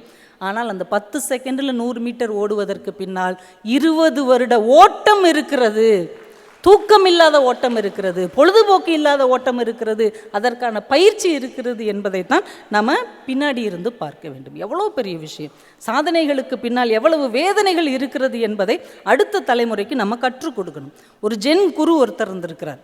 அவர் ஒரு வாழ் பயிற்சி செய்கிற ஒரு வீரர். இந்த ஜென் குரு அவர் வாழ் எடுத்தார்னா அவ்வளோ பேரையும் வீழ்த்திடுவார், அப்படி ஒரு ஆற்றல் மிக்கவர். ஒரு புதுசாக ஒரு சீடன் அவருடைய வகுப்பில் சேர்றான். குருவே, நான் வந்து உலகத்திலே சிறந்த ஒரு வாழ் பயிற்சி வீரனாக ஆகணும், உங்ககிட்ட இருக்கிற எல்லார விடையும் தாண்டி நான் தான் நம்பர் 1 வரணும், அதுக்கு நான் என்ன செய்யணும் அப்படின்னார். உடனே இவர் சிரிச்சுக்கிட்டே, அதெல்லாம் வந்துடலாம்ப்பா, ஒன்றும் கவலைப்படாத, 10 வருஷம் நீ பயிற்சி எடுத்துட்ட, வந்துடலாம் அப்படின்னார். 10 வருஷமா? அதெல்லாம் நம்மளுக்கு தாங்காது. ஒன்று செய்கிறேன், நான் வந்து 2 மடங்கு மற்றவங்கள விட பயிற்சி செய்கிறேன், 2 மடங்கு நான் இதுக்காக டைம் ஒதுக்குறேன், உங்கள் கூடவே இருக்கிறேன், 5 வருஷத்தில் எனக்கு சொல்லித்தர்றீங்களா அப்படின்னா. 2 மடங்கு நீ மற்றவங்களோட உழைப்பியா? ஆமாம். 2 மடங்கு மற்றவங்களோட பயிற்சி செய்வியா? ஆமாம். அப்படின்னாப்பா 20 வருஷம் ஆகும் அப்படின்னார். 20 வருஷம் ஆகுமா? சரி, நான் 4 மடங்கு உழைக்கிறேன், இங்கேயே கடனாக கிடக்கிறேன், சோறு தண்ணி இல்லாமல் நான் ப்ராக்டிஸ் பண்ணிக்கிட்டே இருக்கிறேன், அப்போனா எனக்கு 5 வருஷத்தில் சொல்லித் தருவீங்களா? அவர் சிரிச்சுக்கிட்டே சொன்னார், 4 மடங்கு நீ உழைச்சேன்னா 40 வருஷத்தில் உனக்கு சொல்லித்தர்றேன் அப்படின்னார். அவன் ரொம்ப அதிர்ச்சி அடைஞ்சு, என்ன நீங்கள் இப்படி சொல்கிறீங்க, நான் இவ்வளோ டெடிகேட் பண்ணாலும் இவ்வளவு தானா?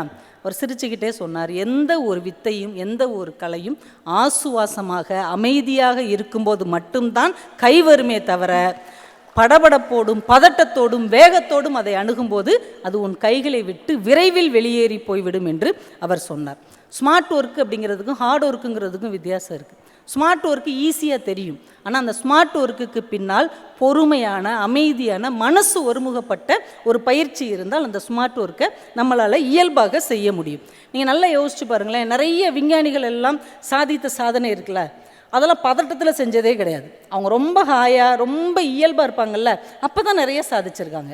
இப்போ புவியீர்ப்பு விசையை கண்டுபிடிக்கிறதுக்காக நியூட்டன் போய் உட்காந்தார் ஆப்பிள் மரத்தடியில். நம்ம போய் அங்கே உட்காருவோம், ஆப்பிள் பழம் ஏதாவது உழும், அப்புறம் நம்ம புவியீர்ப்பு, அப்படிலாம் கிடையாது. அவர் ரொம்ப கேஷுவலாக ஒரு அமைதியான மனநிலையோட ஒரு மரத்துக்கு கீழே உட்காந்தார். அப்போ ஆப்பிள் பழம் விழுந்தது. அப்போ யோசித்து பார்க்குறார், மேலேருந்து கீழே விழுதுன்னா அப்போ இந்த பூமிக்கு ஏதோ ஈர்ப்பு விசை இருக்கிறது. அப்போ ரொம்ப இயல்பாக நீங்கள் ரொம்ப கேஷுவலாக மன அமைதியோடு எங்கே இருக்கிறீர்களோ அங்கே தான் உங்களுக்குள் சாதனை நிகழும் என்பதைத்தான் நம்ம விஞ்ஞானிகள் முதற்கொண்டு கற்றுக் கொடுத்துருக்குறாங்க. இந்த ஆர்கிமிடீஸ்னு ஒருத்தர், அவர் என்ன மெனக்கிட்டா கண்டுபிடிச்சார் மிதவை விதியை. அவர் குளிச்சுக்கிட்டு இருந்தார் பாத்டப்பில். குளிச்சுக்கிட்டு இருக்கும்போது அந்த இயல்பான சூழ்நிலையில் மிதவை விதி தோன்றுது, யுரேகான்னு எந்திரிச்சு ஓடி வந்தார். அப்படி தானே? அப்போ இயல்பான சூழலில் மனிதர்கள் இருக்கும்போது நமக்குள் இருக்கக்கூடிய ஆற்றல் வெளிப்படும் என்பதை நாம் அடுத்த தலைமுறைக்கு கற்றுக் கொடுக்கணும். எல்லாமே ஓடி போய் உடனே, நம்ம பெற்றோர்களே அப்படி தானே இருக்கிறோம். 10 நாள் கராத்தே கிளாஸ்க்கு கூட்டு போயிட்டால் ப்ரூஸ்லி ஆயிடுவாங்க அவங்க. 20 நாள் செஸ்ஸு வாங்கி கையில் கொடுத்துட்டோம்னா அவங்க குகேஷ் ஆயிடுவாங்க. இது நாங்கள் அநியாயமாக இருக்குது. அப்போ ஒரு பயிற்சி வேண்டாமா? அதற்கான ஒரு நேரம், அதற்கான ஒரு காலம். சூரியன் எப்போ பிரகாசிக்கும்? காலையில் ஒரு 6 மணிக்கு வரும், ஒரு 4 மணி வரைக்கும் பிரகாசிக்கும். அதுக்கப்புறம் சூரியன் வருமா? இங்கே நிலா எப்போ பிரகாசிக்கும்? ஒரு பௌர்ணமி நேரத்தில் பிரகாசிக்கும். இதுவும் இல்லாத நேரத்தில் மின்மணி சில நேரம் பிரகாசிக்கும். அப்போ ஒன்னொன்றுக்கும் ஒவ்வொரு நேரம் காலம் இருக்கிறது இல்லையா? அதுக்கான நேரம் காலம் வரும்போது அது பிரகாசிக்கும் என்பதை பெற்றோர்கள் முதல்ல புரிஞ்சுக்கணும். உங்களோட இருந்து அவன் ஜெயிச்சிட்டான், உங்களோட இருந்து இவ இதை செஞ்சுட்டா நீ ஏன் செய்யலை சொல்ல முடியாது. மல்லிகைப்பூ 10 நாளில் பூக்கும், ரோஜாப்பூ 20 நாளில் பூக்கும், தாமரைப்பூ 1 மாதத்தில் பூக்கும், குறிஞ்சிப்பூ 12 ஆண்டுகளில் பூக்கும். ஆனால் அது இன்னும் மிக அழகான வாசத்தை தரும் என்றால் அதற்கான காலம் வரும்போது அது ஒளிரும் என்கின்ற நம்பிக்கை நமக்கு வேண்டும். அடுத்தவங்களோட ஒப்பிட்டு இந்த குழந்தைகளை ரொம்ப நெருக்கடிக்கு ஆளாக்கக்கூடாது. விவேகானந்தர் அமெரிக்கா போயிருந்த போது ரொம்ப நாள் அங்கே இருந்தார். இவர் பேச்சு அவங்களுக்கு ரொம்ப பிடிச்சி போய் அவங்க கூடயே ட்ராவல் பண்ணிக்கிட்டு இருந்தார். அப்போ ஒரு இடத்துக்கு போகும்போது இந்த ஓடுகிற நதியில் முட்டை ஓடெல்லாம் இருக்கு இல்லையா, அதை அப்படியே மிதந்து போக விட்டு இவங்க தூரத்தில் இருந்து சுடுவாங்க. அப்படி ஒரு போட்டி நடந்துகிட்ருக்குது. இவர் ஆச்சரியமாக பார்த்துட்டு இருந்தார். அப்படி நதியும் ஓடிக்கிட்டு இருக்குது, அதுக்கு மேலே முட்டை ஓடும் மிதந்து போயிட்டே இருக்குது, அதை சரியாக குறி வச்சு சுடணும். இப்போ விவேகானந்தர் பார்த்தார், மற்றவங்களாம் சுட்டுட்டு இருந்தாங்க. எனக்கு ஒரு நிமிஷம் கொடுங்களேன் அப்படின்னு கேட்டு அந்த துப்பாக்கியை வாங்கி ரொம்ப கரெக்டாக எல்லாத்தையும் சுட்டு முடித்தார். உங்களுக்குலாம் ஆச்சரியம், சுவாமிஜி நீங்கள் இந்த முறைப்படி படிச்சிருக்கிறீங்களா, உங்களுக்கு இந்த துப்பாக்கியிலலாம் பயிற்சி இருக்கா?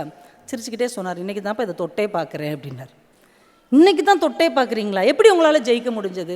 மனசு ஒருநிலைப்பட்டு இருக்கும்போது நம்முடைய கவனம் வெற்றியில் மட்டுமே இருக்கும், அது ஒருபோதும் தவறாது. இப்போ மனசு ஒருநிலைப்படாமல் நீங்கள் எவ்வளோ பயிற்சி கொடுத்தாலும் எவ்வளோ முயற்சி கொடுத்தாலும் வெற்றி என்கின்ற இலக்கை அடைய முடியாது. அதனால் மனசை அமைதியாக வச்சுக்கணும், போட்டி இல்லாமல் வச்சுக்கணும், ஒரு தெளிவான இலக்கோடு வைத்து கொண்டோம் என்றால் இந்த வாழ்க்கை அழகானதாக இருக்கும். இதைத்தான் நம்ம ஒரு குடும்பமாக குழந்தைகளுக்கு சொல்லித்தரணும். ஒரு குடும்பங்கிற அமைப்பை எவ்வளோ அழகானதுங்க. ஒரு காலத்தில் அந்த அமைப்பு எவ்வளோ நல்லா இருந்தது. நான் சமீபத்தில் ஒரு நாள் முகவரின்னு ஒரு படம் பார்த்தேன். நம்ம தலை அஜித் சார் நடித்த படம். எத்தனை பேர் பார்த்துருக்குறீங்க? அது ஒரு மாதிரி ஃபீல் குட் படம். நீங்கள் பார்த்துருக்குறீங்க, நீங்கள் எல்லாமே நல்ல படம்லாம் பார்த்துருக்கீங்க என்ன சார்? அதான் பார்த்துருக்குறாங்க ஐயா. நல்ல படம், அது அழகான படம். அதில் ஒரு காட்சி, ரகுவரன்னா அஜித் சாருக்கு அண்ணனாக இருப்பார். அவர் மொட்டை மாடியில் எல்லோரும் உட்காந்துருக்கும், குடும்பமே உட்காந்துருக்கும். ரகுவரன் சாருடைய அப்பா, மனைவி, பிள்ளைகள் எல்லாம் இருப்பாங்க. அஜித்தும் அங்கே தான் இருப்பார். அவர் வந்து தம்பி ரகுவரனுக்கு. ரகுவரன் சார் வேகமாக சந்தோஷமாக வருவார்ப்பா, ரொம்ப நாள் வராமல் இருந்து அந்த அரியர் பணம் வந்துருச்சுப்பா, நீ ரொம்ப நாள் கண்ணாடியை மாற்றணும்னு சொல்லிக்கிட்டு இருந்தேல, இந்த பணத்தை வச்சு நீ வந்து கண்ணாடியை மாற்றிரு. அப்பா சொல்லுவாரே, நான் வீட்டில் தானடா இருக்கேன், கண்ணாடி எப்போ வேணாலும் மாற்றிக்கலாம், உன் ஷூ பாரு, இது வாங்கும் போது என்ன கலரில் இருந்தது, இப்போ என்ன கலரில் இருக்குது, நீ முதல் நல்ல ஷூ வாங்குடா, ஒரு ஆஃபீஸ்க்கு போகிறவன் கம்பீரமாக போக வேண்டாமா, எப்பா அதெல்லாம் இருக்கட்டுப்பா, நீ கண்ணாடி மாற்றிக்கோ.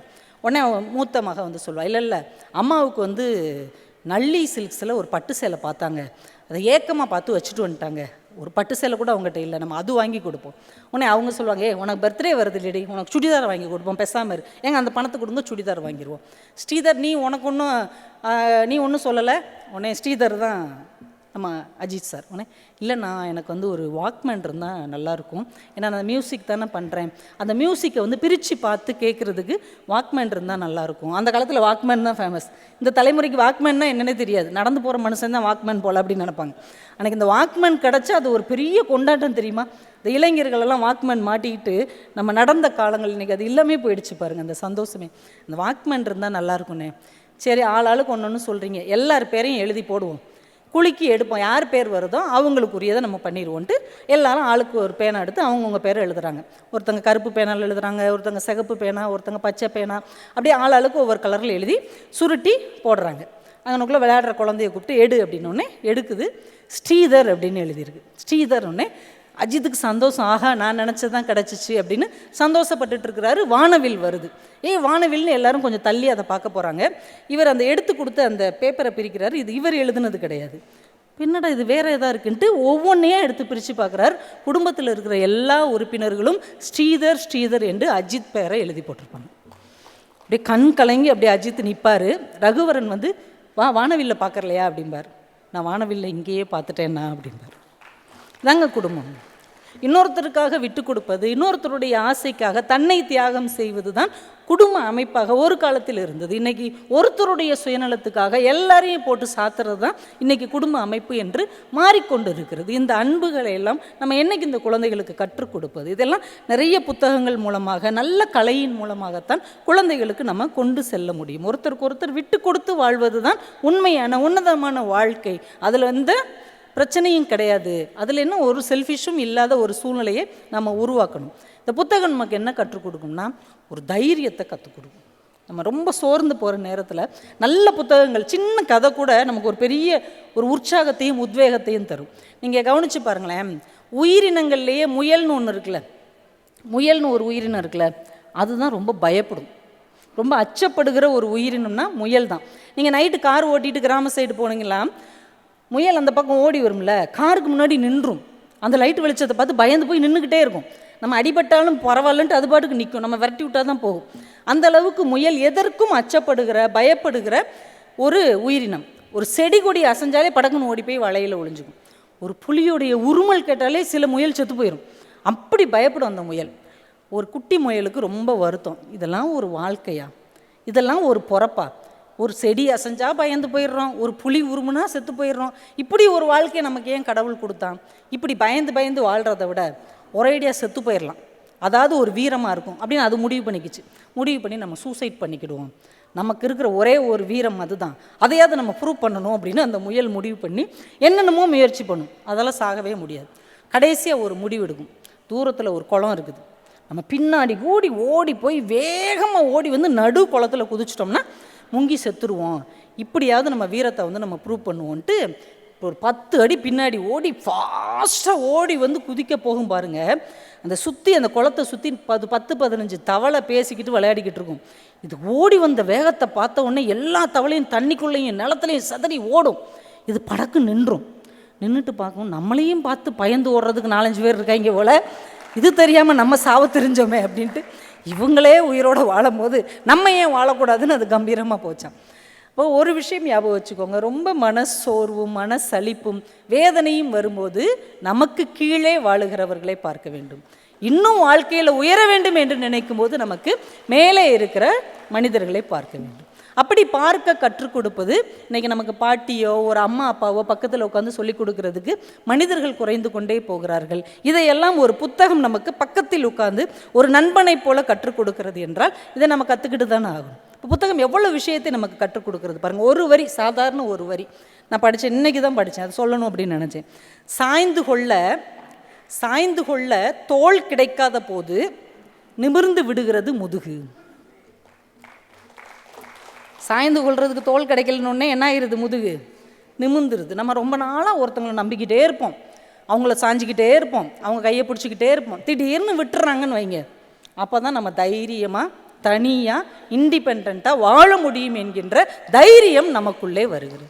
இந்த ஒரு வரி படிக்கும்போது ஒரு தைரியம் வருதுல்ல, ஆமாம் நீ இல்லைன்னா என்னால் வாழ முடியாதா, நீ கைவிட்டுட்டேன்னா நான் அப்படியே போயிடுவேனா, நான் தைரியமாக நடப்பேன் அப்படின்ற ஒரு மன உறுதி யார் இருந்தாலும் இல்லாட்டாலும் எனக்கான வாழ்க்கையை நான் வாழ்ந்தே தீருவேன் என்கின்ற ஒரு நம்பிக்கையை ஒரு புத்தகத்தில் இருக்கக்கூடிய ஒரு வரி தரும் என்றால் அதையே நம்ம கற்றுக்கொள்ளக்கூடாது. அதனால் இந்த புத்தகத்தில் இவ்வளவு புதையல் இருந்து கொண்டே இருக்கிறது. நீங்கள் கொஞ்சம் அதை கவனித்து உள்வாங்கி கொள்ள பழக வேண்டும். இன்னும் ஒரு 2-3 விஷயம் நம்ம சொல்லுவோம்.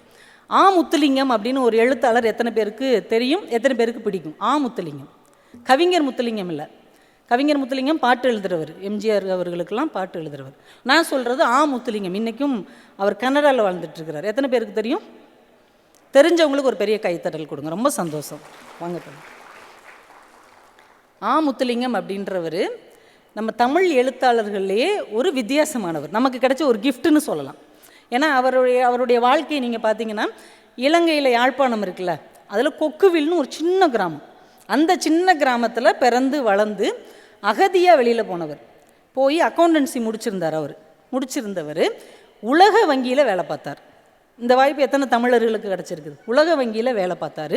எல்லா கண்டங்கள்லேயும் அவர் பணிபுரிந்தார். ஐநா சபையில் உறுப்பினராக இருந்தார். இப்படி ஒரு தமிழருக்கு வாய்ப்பு கிடச்சி அவர் ஒரு எழுத்தாளரும் இருந்தால் அவர் போன இடத்தையெல்லாம் பதிவு செஞ்சார்னா எவ்வளோ சூப்பராக இருக்கும். இந்த வாய்ப்பு நம்ம தமிழர்களுக்கு மட்டும்தான் எனக்கு தெரிஞ்சு கிடச்சிருக்கு.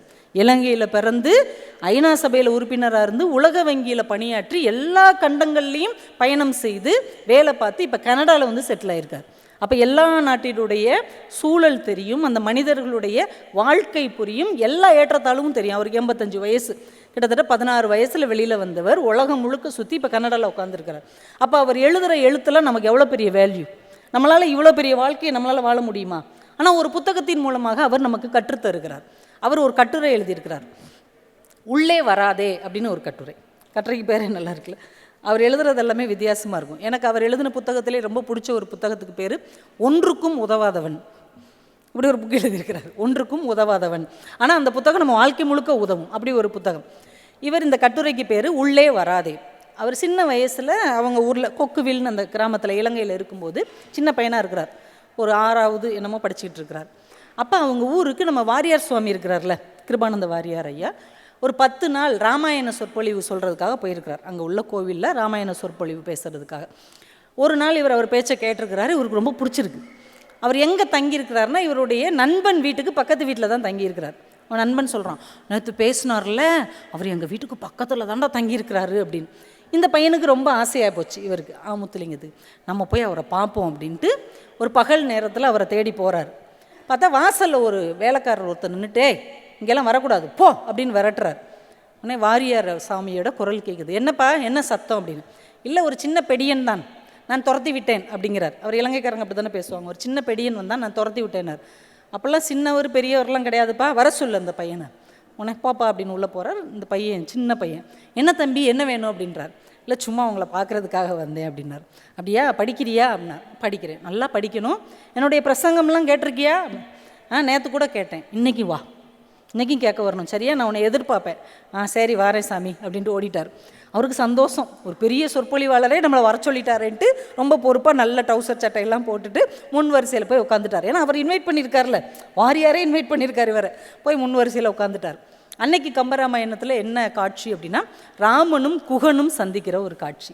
இதை வாரியார் சுவாமி எப்படி விவரிக்கிறார்னா, ராமன் ராஜகுமாரன், அரச குலத்தில் பிறந்தவன், குகன் ஒரு சாதாரண வேடுவன், சுக்ரீவன் ஒரு குரங்கு இனத்தில் பிறந்தவன், வீடனன் ஒரு அரக்கர் குலத்தில் பிறந்தவன். ஆனால் இவங்க எல்லாருமே சகோதரர்கள். இவங்களுக்குள்ள எந்த வேறுபாடு கிடையாது. சின்னவர் பெரியவர் கிடையாது, உயர்ந்தவர் தாழ்ந்தவர் கிடையாது. ராமனின் பார்வையில் இவங்க எல்லாருமே அண்ணன் தம்பிகள் தான். இதுதான் மனிதநேயம், இதுதான் சகோதரத்துவம் அப்படின்னு இருக்கிறார். இவருக்கு அப்படியே கேட்க கேட்க ஆச்சரியமாக இருந்திருக்கு. இதை கேட்டதே இல்லை அவர். இவர் தனக்கே சொன்னதான் நினச்சிக்கிட்டாரு. சின்னவர் பெரியவர் வித்தியாசம் இல்லை, எல்லாரும் சமம் தான் அப்படிங்கும் போது இவர் நினைக்கிறார், இப்போ வாரியார் சுவாமிக்கு நம்மளும் ஒரு சகோதரன் தான் அப்படின்னு நினச்சிக்கிட்டாராம். இந்த சம்பவம்லாம் முடிஞ்சு போச்சு. தற்செயலாக இவர் ஒரு கட்டுரை படிக்கிறார். ஒரு ஆங்கிலத்தில் ஒரு நாளேடில் ஒரு கட்டுரை படிக்கிறார். அதை படித்த உடனே இவருக்கு இந்த ஞாபகம் வருது. என்ன கட்டுரை படிக்கிறார் அப்படின்னா, ஒரு அருமையான ஒரு கட்டுரை. சார்ல்ஸ் பிளம் அப்படின்னு ஒரு போர் விமானி, அமெரிக்காவை சேர்ந்தவர். இந்த வியட்நாமுக்கும் அமெரிக்காவுக்கும் சண்டை நடந்ததில்ல, அப்போ அவர் ஒரு போர் விமானத்தை ஓட்டுன ஒரு பைலட். அவர் ரொம்ப திறமையானவர். அந்த போர் விமானத்தில் அவர் கலந்துட்டு அவங்க மேலெல்லாம் குண்டு போட்டுட்டு இருக்கிறாரு. அவங்க இவரை சுட்டுறாங்க, இந்த விமானத்தை சுட்டுறாங்க. உடனே இவர் பேராசூட்டில் குதித்து வியட்நாம்லேயே குதிச்சிடுறாரு. அவரை தூக்கி ஒரு 4 வருஷம் அவங்க ஜெயிலில் வச்சு அப்புறம் இந்த அரசாங்கம் மீட்டு வெளியில் இவருக்கு நிறைய பேர் புகழ் விருது எல்லாம் கிடச்சிருக்கு. அவ்வளோ பிரபலமான ஒரு மனிதர். அவர் எழுதின கட்டுரை இவர் படிக்கிறார்.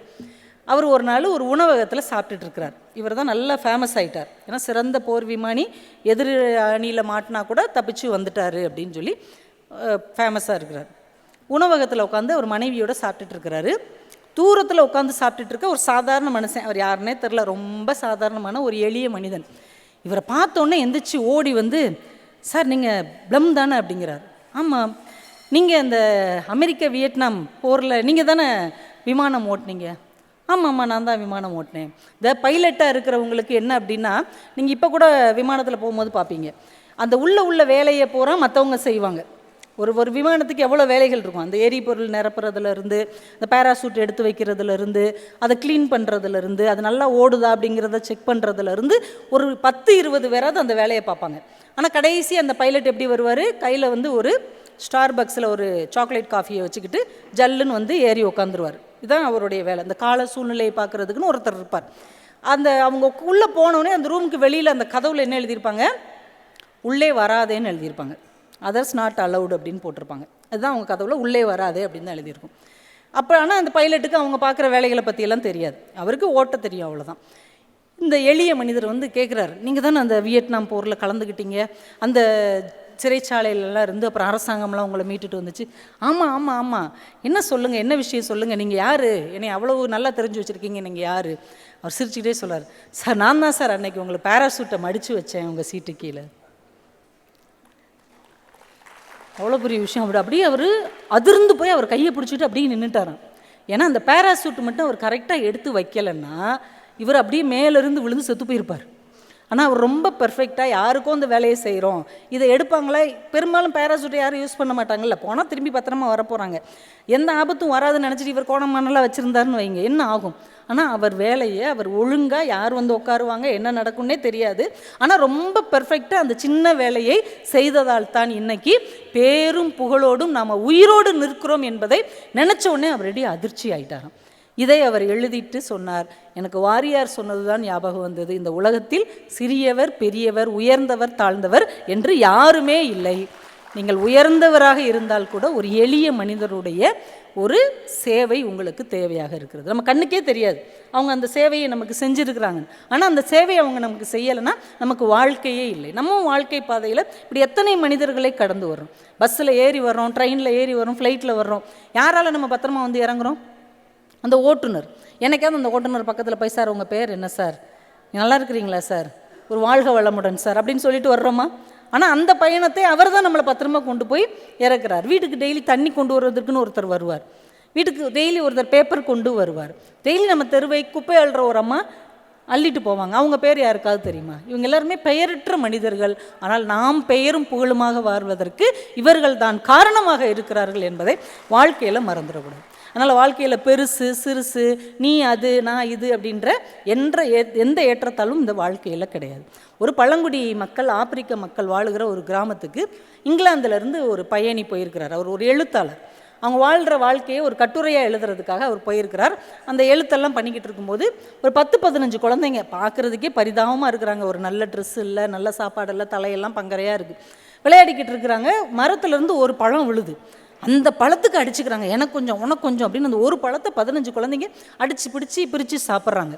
நம்ம பார்க்குறாங்க, இவங்களுக்கு ஒரு ஐடியா தோணுது, இவங்களுக்கு ஒரு ஆஃபர் கொடுப்போம் அப்படின்ட்டு எல்லோரும் வாங்க அப்படி வரிசையாக நில்லுங்க அப்படின்னு 20 பேரை வரிசையாக நிற்க வச்சுட்டு அவங்க காரில் இருந்து ஆப்பிள், சாக்லேட்டு, பொம்மைகள், நிறைய சாப்பிட்ற பொருள், பீஸா, அந்த மாதிரி பர்கர்லாம் எடுத்து தூரத்தில் ஒரு மரத்துக்கு கீழே வச்சிடுறாங்க. வச்சுட்டு 1 2 3 நான் சொல்வேன், யார் ஆளாக போய் அந்த கூடையை தொடுறீங்களோ அவங்க அவ்வளோத்தையும் வச்சுக்கலாம். இந்த பிள்ளைங்க கண்கள் விரிய கேட்குறாங்க, அவ்வளோத்தையும் வச்சுக்கலாமா? அவ்வளோத்தையும் வச்சுக்கலாம். 1 2 3 சொல்வேன், செம்ம ஃபாஸ்ட்டாக ஓடி ஃபஸ்ட்டாலாம் போய் அதை யார் தொடுறீங்கன்னு பார்ப்போம் அப்படின்ட்டு 1 2 3 தான் சொன்னாங்க பாருங்கள். 15 பிள்ளைகளும் கையை கோர்த்துக்கிட்டு ஒன்று போல் ஓடி போய் ஒன்று போல் அந்த கூடையை தொட்டாங்க. எல்லாத்தையும் எடுத்து பிரித்து சாப்பிட்டாங்க. இந்த அம்மாவுக்கு அதிர்ச்சி ஆயிடுச்சு. இது வரைக்கும் இப்படி ஒரு காட்சி அவங்க கேள்விப்பட்டதே இல்லை. ஏன்னா போட்டி என்றால் ஒருவர் வெற்றி பெறுவார், மற்றவங்களும் தோற்கடிக்கப்படுவார்கள். ஆனால் ஒரு போட்டியில் எல்லாரும் ஒற்றுமையாக போய் எல்லாரும் ஜெயித்து எல்லாரும் பகிர்ந்து உண்ணுவது என்பதை அவங்க இங்கிலாந்தில் கேள்விப்பட்டதே இல்லை. ஆனால் நாகரிகமே இல்லாத படிக்காத மக்கள் வாழுகிற ஒரு ஆப்பிரிக்காவின் பழங்குடியின மக்கள் இவ்வளவு பெரிய நாகரிகமானவர்களாக, அன்பானவர்களாக இருக்கிறார்கள் என்பது எனக்கு பெரிய அதிசயமாக இருந்தது என்று அவர்கள் சொல்கிறார்கள். உண்மையிலேயே நாகரிகம்ங்கிறது என்னது? உண்மையிலேயே படிப்புங்கிறது என்னது? சக மனிதனை காயப்படுத்தாமல் பக்கத்தில் அரவணைத்துக் கொள்வது தான் உண்மையான நாகரிகம், உண்மையான கல்வி என்பதை நாம் புரிஞ்சுக்கணும். நாம் படித்த படிப்பு, நாம் இருக்கிற பதவியை வைத்து இன்னொருவனை காயப்படுத்துவதோ சிறுமைப்படுத்துவதோ உண்மையான கல்வியாக, உண்மையான அறிவாக என்னைக்கும் இருக்க முடியாது. எல்லாரையும் அன்பாக அரவணைத்து கொள்வது தான் உண்மையான வாழ்க்கையின் நெறிமுறையாக இருக்க முடியும் என்பதை நாம் புரிந்து கொள்ளணும். நாமுத்துலிங்கத்துடைய புத்தகத்தை படிக்க படிக்க உங்களுக்கு உண்மையிலேயே 1000 வாசல் தரும். இது எல்லாமே நம்ம கேள்விப்படாத விஷயங்கள். அவர் அவங்க அம்மாவை பற்றி ஒன்று சொல்வார். நான் சில மேடைகளில் கூட சொல்லியிருக்கேன். அம்மா அப்படிங்கிறவங்க எப்படிப்பட்டவங்க அப்படின்றதுக்கு அவர் வாழ்க்கையில் நடந்ததே சொல்வார். அவங்க கொக்குவில் அந்த கிராமத்தில் இருக்கும்போது அந்த ஊரை பொறுத்த வரைக்கும் என்னென்னா, ஒரு வீட்டுக்கு ஒரு கிணறு இருக்கும், சின்ன கிணறு, ஒரு வீட்டுக்கு ஒரு கிணறு இருக்கும். இவங்களுக்கு துரதிர்ஷ்டம் என்னென்னா 2 வீட்டுக்கு இடையில ஒரு கிணறு இருக்கும். அப்போ இவங்களுக்கு பாதி கிணறு சொந்தம், அந்த வீட்டுக்காரங்களுக்கு பாதி கிணறு சொந்தம். இது இவங்க அம்மாவுக்கு வேதனையாகவே இருந்திருக்கு. ஏன்னா பக்கத்து வீட்டுக்காரங்களும் அதை புழங்கும் போது அந்த ஆண்கள் வர்றதுக்கு முன்னாடி இவங்க காலையில் 4 மணி 5 மணிக்கு எழுந்திரிச்சு குளிக்க வேண்டியிருக்குது. அவங்க புழங்காத நேரத்தில் தான் இவங்க பாத்திரம் விளக்க வேண்டியிருக்கு. இவங்களுக்கு ரொம்ப சிரமமாக இருந்திருக்கு. இவங்க அப்பா கிட்ட எதையுமே அது வரைக்கும் கேட்காத அம்மா, நம்மளுக்குன்னு ஒரு கிணறு வெட்டணுங்க, இந்த பக்கம் நம்மளுக்குன்னு சொந்தமாக ஒரு கிணறு இருந்தால் நம்ம இஷ்டத்துக்கு பயன்படுத்திக்கலாம். இப்போ அவங்க எப்போ வருவாங்கன்னு பார்த்து பார்த்து பயந்து பயந்து பயன்படுத்த வேண்டியிருக்கு அப்படின்னு கெஞ்சிக்கிட்டே இருக்காங்க. அவங்க அப்பா சொல்கிறாரு, நம்மகிட்ட என்ன காசாக இருக்குது, எப்படினாலும் நீ பாதி கிணத்துக்கு சொந்தக்காரி, பாதி கிணறு உனக்கு தானே சொந்தம், கிணறே இல்லைன்னா நீ கேட்கலாம், உனக்கு பாதி கிணறு இருக்குது, பேசாமரு அப்படின்ட்டே போயிடுறாரு. இது டெய்லி நடந்துக்கிட்டே இருக்குது. ஒரு நாள் இவர் பள்ளிக்கூடம் விட்டு வர்றாரு. எதுக்க ஒரு 4-5 கொத்தனார் சித்தால்லாம் வர்றாங்க. இவங்க அம்மா வாசலுக்கு ஓடி வந்து அவங்கக்கிட்ட கேட்குறாங்க, எங்கே போயிட்டு வர்றீங்க அப்படின்னு அந்த கொத்தனார்கிட்ட சித்தாள்கிட்ட கேட்காங்க. நாங்கள் அந்த தெருவில் ஒரு கிணறு வெட்டிட்டு வந்தோம் அப்படிங்கிறாங்க. கிணறா வெட்டிட்டு வந்தீங்க? ஆமாம். ஒரு கிணறு வெட்ட எவ்வளோ ஆகும் அந்த காலத்தில்? அந்த அம்மா கேட்குறாங்க. ஒரு கிணறு வெட்ட 4000 ரூபாய் ஆகும் அப்படின்ட்டு போயிட்டாங்க. 4000 ரூபாங்கிறது அன்றைக்கி ரொம்ப பெரிய தொகை. இவங்க அம்மா 4000மா அப்படின்னு சொல்லிட்டு வந்துட்டாங்க. ஒரு 6 மாதம் 1 வருஷம் ஓடுது. காலம் அப்படியே சென்று கொண்டே இருக்கிறது. இவங்களுக்குன்னு ஒரு தனி கிணறு கிடைக்கல. திடீர்னு அவங்க அம்மா உடம்பு முடியாமல் படுத்த படுக்கையாகி இறந்து போயிடுறாங்க. இப்போ அக்காவும் தம்பியும் அவங்க அம்மா இறந்து எல்லாம் முடிஞ்ச உடனே அம்மாவுக்குன்னு அந்த வீட்டு சுவத்தோட ஒரு அலமாரி வச்சுருப்பாங்க, பார்த்துருக்கீங்களா? அந்த காலத்து வீட்டு சுவத்துலேயே அலமாரி இருக்கும். அந்த சாவியை அம்மா யாருக்குமே கொடுக்க மாட்டாங்க. அதுக்குள்ளே என்னமோ கோகினூர் வைரத்தை வச்சுருக்கிற மாதிரியே வச்சுருப்பாங்க. உள்ளுக்குள்ளே ஒன்றும் இருக்காது, அந்த ஜாதக புஸ்தகம், பழைய வளையல் தான் கிடக்கும். இந்த அம்மாவும் யாருக்குமே கொடுக்காம அந்த சாவியை வச்சுருந்தாங்களா. இப்போ தான் அம்மா இல்லையே, அந்த சாவியை எடுத்து அக்காவும் தம்பியுமா அதை திறக்கிறாங்க. திறந்து நிறைய பொருட்கள் கிடக்கு. ஒரு டப்பா ஒழிச்சு வச்சுருக்குறாங்க, ஒரு பாக்ஸ் மாதிரி ஒரு டப்பா. இது வேகமாக எடுத்து திறந்து கொட்டுறாங்க. காலனா, 50 காசு, ஓரணா, 2 அணா, யாருக்கும் தெரியாமல், அப்பாவுக்கும் தெரியாமல் ஒழிச்சு வச்சுருக்குறாங்க, சேர்த்து வச்சுருக்குறாங்க. எதுக்கு சேர்த்து வச்சுருக்குறாங்க? கிணறு வெட்டுறதுக்காக அவங்க அம்மா சேர்த்து வச்சுருக்குறாங்க. இதை எண்ணி பார்க்குறாங்க. பிள்ளைங்க 2 பேரும் சேர்ந்து எண்ணிக்கிறாங்க. 2000 ரூபாய் இருக்குது. இப்போ முத்துலிங்கம் எழுதுகிறாரு, என் அம்மா வாழும்போதும் பாதிக்கிணத்துக்கு சொந்தக்காரியாக இருந்தால், இறந்த போதும் பாதிக்கிணத்துக்கு காசு சேர்த்துருந்தாள். என்னங்க வாழ்க்கை! ஒரு தாய் அவளுடைய ஒரு சின்ன சின்ன ஆசையை கூட நிறைவேற்ற முடியாத ஒரு வாழ்க்கை சூழல் தான் இந்த பூமியில் அன்னைக்கும் இருந்தது, இன்றைக்கும் இருக்கும். எல்லா அம்மாவும் தான் பிள்ளை அப்படி வரணும் இப்படி வரணும்னு ஏன் கனவு வாங்குறாங்க தெரியுமா? அவங்களுக்கு அந்த கனவு நிறைவேறவில்லை. தனக்கு நிறைவேறாத ஒரு கனவை தன் மகன் மூலமாக, தன் மகள் மூலமாக நிறைவேற்றி கொள்ள வேண்டும் என்று ஒரு தாய் ஆசைப்படுகிறாள், ஒரு தந்தை ஆசைப்படுகிறார். ஒரு அப்பா வீட்டை விட்டு வெளியில் கிளம்பும் போது இந்த பசங்க பின்னாடியே ஓடுவாங்க தெரியுமா, குட்டி பசங்க. ஏன்? அப்பா பைக்கில் உட்காந்து ஊரை சுற்றலாம், அப்பா சைக்கிளில் உட்காந்து ஒரு ரவுண்டு போகலாம். அந்த குழந்தை என்ன ஆசைப்படும் தெரியுமா? எங்கள் அப்பா பார்க்குற எல்லாத்தையும் நான் பார்க்கணுன்னு ஆசைப்படும். ஆனால் ஒரு பெரிய விஷயத்தை பார்க்கும்போது, ஒரு திருவிழாவை பார்க்கும்போது, ஒரு கோயிலில் சாமியை பார்க்கும்போது அப்பா என்ன பண்ணுவார்? அதே குழந்தையை தூக்கி தோளில் உட்கார வச்சுக்குவார். ஏன்? நான் பார்க்காத உலகத்தையும் என் பிள்ளைகள் பார்க்க வேண்டும் என்று ஒரு அப்பா நினைப்பார். இது இந்த வாழ்க்கையின் இன்னொருத்தரை வாழ வைத்து பார்த்து கொண்டே இருக்கிறது என்கின்ற ஒரு உறவின் ஆழம். இதை குழந்தைகளுக்கு அவர்களுக்கு புரிகிற மொழியில் நம்மால் சொல்லிக் கொடுக்க முடியாத ஒரு காலகட்டத்தில் ஒரு புத்தகத்தால் மட்டும்தான் இதை கற்றுக் கொடுக்க முடியும். ஒரு புத்தகம் 1000 வாசல்களை திறந்து வைக்கும்.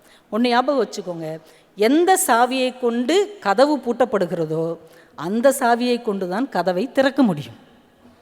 நீங்கள் பிரச்சனை எப்படி ஆரம்பித்ததோ அந்த பிரச்சனையை தீர்க்க வேண்டும் என்றால் அந்த பிரச்சனையை அணுகுவதன் மூலமாகத்தான் அந்த பிரச்சனையை தீர்க்க முடியும்.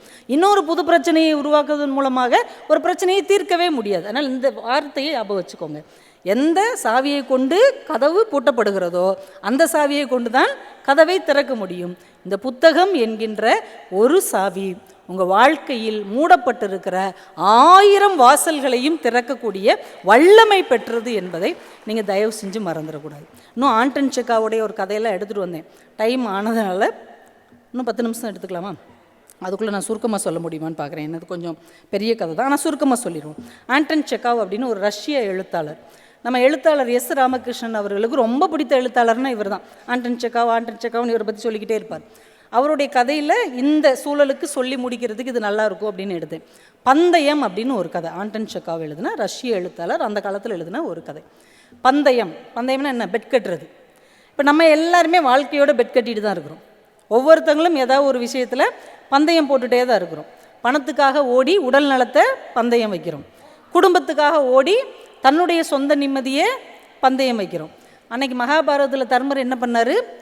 தம்பிகளையும் மனைவியையுமே பந்தயத்தில் வச்சார். இப்படி நம்ம எல்லாருமே எதையாவது ஒன்று பந்தயமாக வச்சு தான் வாழ்ந்துகிட்டே இருக்கிறோம். இப்போ இவர் எழுதின இந்த பந்தயம் அப்படிங்கிற ஒரு கதை இப்படி தொடங்குது. இது 1800களில் நடக்கிற ஒரு கதையாக அவர் எழுதுகிறார். 1800களில் வருஷம் பார்த்திங்கன்னா 1885 இந்த கதை நடக்கிற நேரம். இதை அப்படி கற்பனை பண்ணிக்கிட்டே வாங்க. ரஷ்யாவில் இருக்கக்கூடிய நவம்பர் மாதம், நவம்பர் 14ஆம் தேதி ஒரு நள்ளிரவு நேரம், ஒரு விடிகிற நேரம், ஒரு 2 மணி 2:30 மணி. பயங்கர பனிக்காற்று. நவம்பர் டிசம்பர்லாம் அங்கே நம்ம வாழவே முடியாது, அப்படி பனி அடிக்கும் காற்றோடு சேர்ந்து. ஒரு வங்கி அதிபர், அவருக்கு ஒரு 60-65 வயசுகளில் இருக்கிறார். அந்த வங்கி அதிபர் தூக்கமே வராமல் இப்படி நடந்துகிட்டே இருக்கிறார். அவர் மனசு 15 வருஷத்துக்கு முன்னாடி நடந்த ஒரு சம்பவத்தை நினச்சி பார்க்குது. 15 வருஷத்துக்கு முன்னாடி இதே நவம்பர் 14ஆம் தேதி அவர் வீட்டு தோட்டத்தில் ஒரு பெரிய விருந்து வைக்கிறார். ஒரு பெரிய பணக்காரர், சொந்தமாக ஒரு பேங்க்கே நடத்துகிறாருன்னா எவ்வளோ காசு இருக்கும்? நிறைய பங்கு சந்தையில் காசு போடுவார், குதிரையில் போடுவார், சீட்டு விளையாட்டில் போட்டு நிறைய பணம் சம்பாதிச்சுக்கிட்டு இருந்த ஒரு காலகட்டம். 15 வருஷத்துக்கு முன்னாடி அதே நாள் அவர் வீட்டு தோட்டத்தில் ஒரு பெரிய விருந்து நடக்குது. அந்த ஊரில் இருக்கிற பெரிய பணக்காரங்க, அறிவாளிக, படித்தவங்க, வக்கீல்கள், இப்படி நிறைய ஒரு பெரிய கும்பலே அந்த விருந்தை என்ஜாய் பண்ணிகிட்டு இருக்கிறாங்க. அப்போ ஒவ்வொருத்தங்களும் ஒவ்வொரு விஷயத்தை பேசுவாங்கள்ல, டிஸ்கஸ் பண்ணுவாங்களே, இது சரி அது சரின்னு ஒன்றா பேசிகிட்டே வரும்போது இந்த தண்டனைகள் பற்றி ஒரு பேச்சு வருது. அப்போ சில பேர் சொல்கிறாங்க, இப்போ எல்லாம் பார்த்தா யாராவது தப்பு செஞ்சால் மரண தண்டனை விதிக்கிறாங்க, இதெல்லாம் ரொம்ப தப்பு. மரண தண்டனை விதிக்கிறது அரசாங்கத்துக்கு யார் உரிமை கொடுத்தது? ஒருத்தன் வாழணுமா வேண்டானுமாங்கிறத கடவுள் தானே முடிவு பண்ணணும். இவங்க எப்படி மரண தண்டனை கொடுக்கலாம்? இது ரொம்ப தப்புன்னு ஒரு கோஷ்டி சொல்கிறாங்க. இப்போ இந்த வங்கி அதிபர் டக்குன்னு எந்திரிச்சு சொல்கிறாரு, ஏன்னா இவர்கிட்ட காசு இருக்குது, இவர் தான் அந்த விருந்தையே நடத்திட்டு இருக்கிறார் 15 வருஷம் முன்னாடி. அப்போ அவர் ஒரு இளமை வேகத்தில் இருப்பார்ல, ஒரு 45 வயசு 50 வயசுக்குள்ளே இருப்பார். படக்குன்னு எந்திரிச்சு சொல்கிறாருங்க, பாருங்கள், ஆயுள் தண்டனையா மரண தண்டனையான்னு கேட்டால் நான் சொல்வேன் மரண தண்டனை தான் பெஸ்ட்டு. ஒருத்தன் கொஞ்சம் கொஞ்சமாக சாகணுமா இல்லை ஒரேடியாக சாகணுமானா ஒரேடியாக சாகிறது தானே பெஸ்ட்டு. அதனால் ஆயுள் தண்டனை பக்கம்லாம் நான் கிடையாது, மரண தண்டனை தான். ஒருத்தனுக்கு தண்டனை கொடுக்கணும்னு நினச்சிட்டா மரண தண்டனை கொடுத்துறது தான் நல்லதும்பார். மாற்றி மாற்றி எல்லோரும் சொல்லுவாங்க, இல்லை அப்படிலாம் கிடையாதுங்க, அதுக்கு அப்போல்லாம் சாகக்கூடாதுங்க, ஆயுள் தண்டனை பரவாயில்ல அப்படின்னு பேசுவாங்க. ஒரு யங் லாயர், ஒரு இளம் வழக்கறிஞர், 25 வயசு, அவனும் அங்கே உட்காந்துருப்பான், நல்லா புத்திசாலி. அவன் மட்டும் அமைதியாக சிரிச்சுக்கிட்டே உட்காந்துருப்பான். உடனே இவர் கேட்பார், தம்பி நீங்கள் சொல்கிறது உங்கள் கருத்தை. உடனே அவன் சொல்லுவான், 2 தண்டனை மேலே எனக்கு விருப்பம் இல்லை, ஆனாலும் சொல்கிறேன், மரண தண்டனையை விட ஆயுள் தண்டனை பரவாயில்ல, மரண தண்டனை தப்பு, ஆயுள் தண்டனை தான் கரெக்டு அப்படிமா. எது ஏன் அப்படி சொல்கிற?